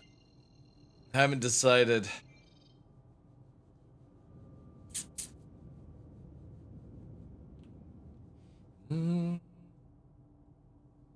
Was this a bonus? No, I'm starting to do streams Sundays now. Last night was a bonus stream because the weather was really bad. But no, instead of taking 2 days off, I'm gonna just take Saturday off for the hikes with the floofers, and yeah, I'm gonna be starting Sunday again in the rotation. Just purely with 4-0, I'm gonna be doing more hours as well. And obviously we got the birthday stream coming up, so I actually might do like a subathon for once. I haven't decided yet.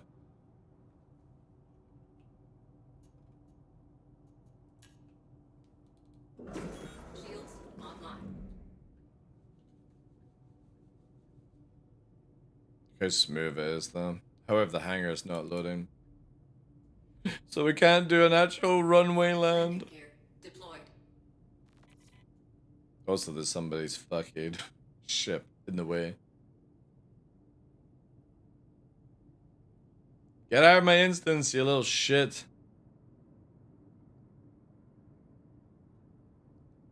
damn it.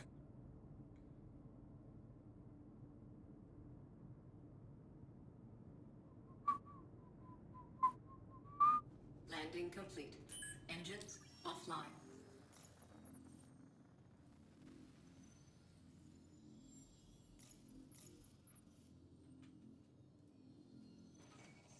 Oh yeah, I fired one missile.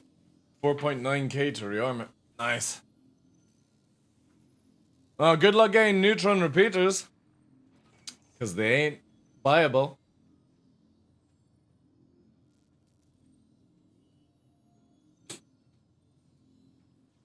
The whole market has changed for 4.0. It's so good. Meta, you can't buy meta anymore. Can't buy meta anymore. You can only get a standard. So you get base stock, basically. Then there's a standard meta, and now there's a rare meta. Which is really cool. And the only way you're getting the rare meta is if you have a group working with you. Because you ain't doing it solo. No way. Not a chance. So if you're a solo player, make a lot of money and buy it from people like me who are going to do Lord of War gameplay. Also, motherfucker.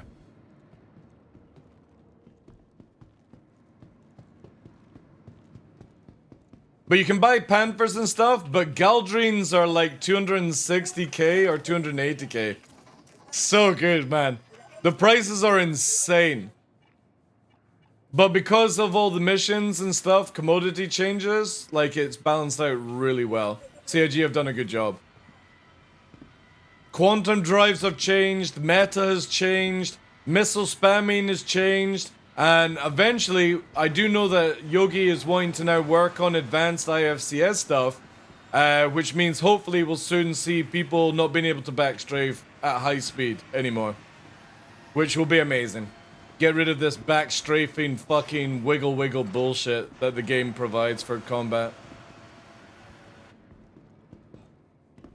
And we'll finally get the egg or strawberry shape or whatever it's going to be called, right? Abandoning ships has changed with missiles too. I'm pretty sure people still abandon ships. But the good thing is though, abandoning ships is just a lot of money for you. Because if you actually strip all the missiles off, and salvage now, you make a shit ton of money. And all that jazz. All that jazz, champ. Anyway. Sadly, that's my time. A nice little short one. It'll be longer next week, guys. But again, yeah, I gotta go and get Mother of Darkness.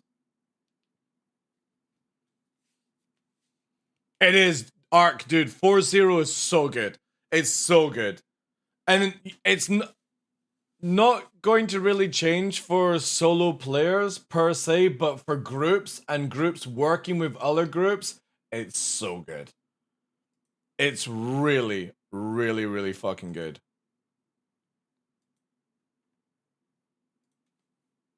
Like, I'm super excited. I was saying to, like, Tumblr and stuff, do stuff with Cutlet, other groups as well.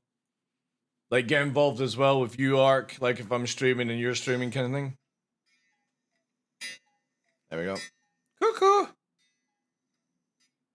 There's the alarm! I have 10 minutes to prep.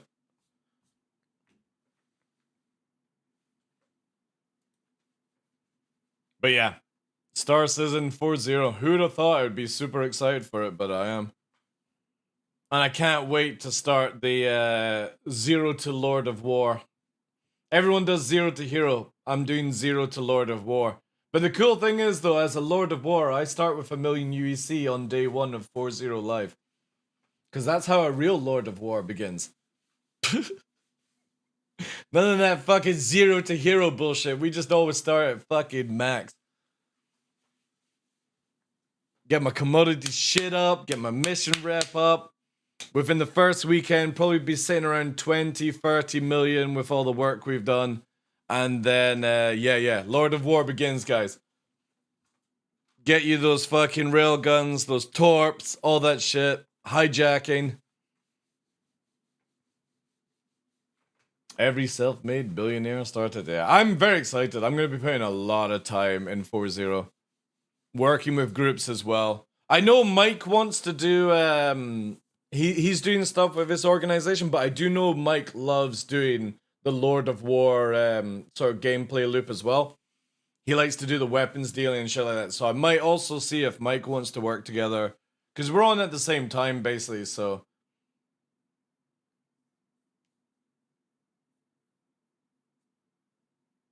and I know I want to do some more streams with Burks as well, because I never get a chance to play with like Burks and Zero State these days. So maybe some evening streams. I don't know. We'll see. I don't want to burn myself out too fast, but that is. Oof. Oh my god, the view button is beautiful in Star Citizen today.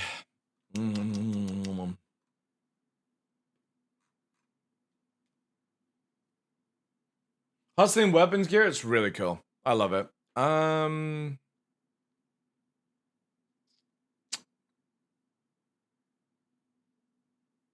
I guess we'll go to Mike, man. That's it.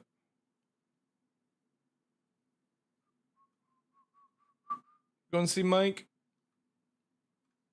Yeah, like nobody's online. Sadly. Weird.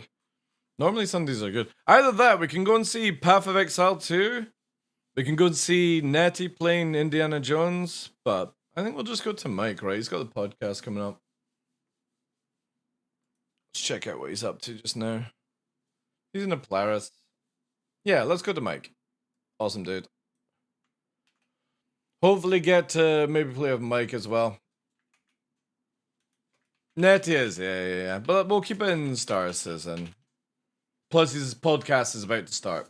Always a good watch. But yeah, appreciate it, guys. Sorry it's a really short stream. But mother comes first. And as well, it's McDonald's. So, yeah. I love you to bits, guys. But having McDonald's after like a month of missing out. Again, I don't go to the city very often. So, McDonald's run it is. Appreciate it, guys. Enjoy the rest of your Sunday. And I will see you back tomorrow. We'll do some lo-fi maybe. Yo, Nuts, thank you very much, dude. 14 months, appreciate that. Appreciate you guys. Anyway, we're out of here. You ready to get ready? Ready to get ready, Mr. Neeks? He's sitting here, little floofer. Appreciate it, guys. What are you gonna get though? I don't know. I'll probably buy like a burger, chips, and a fucking 20 chicken nuggets, because I'll share them with the dogs and stuff like that. But yeah, thank you guys. Thank you for this great weekend. See you tomorrow. Normal. And we'll find something to do. Have a great rest of your weekend. Peace out, guys. Enjoy Mike's stream. Thank you very much to Echo for the raid. And all the good stuff. Thank you, Sideways. Ship Club. Jay. Nuts. Thank you, Glitch. Ark. Mackers. Choo Choo. Everyone else. Appreciate you. We're out of here.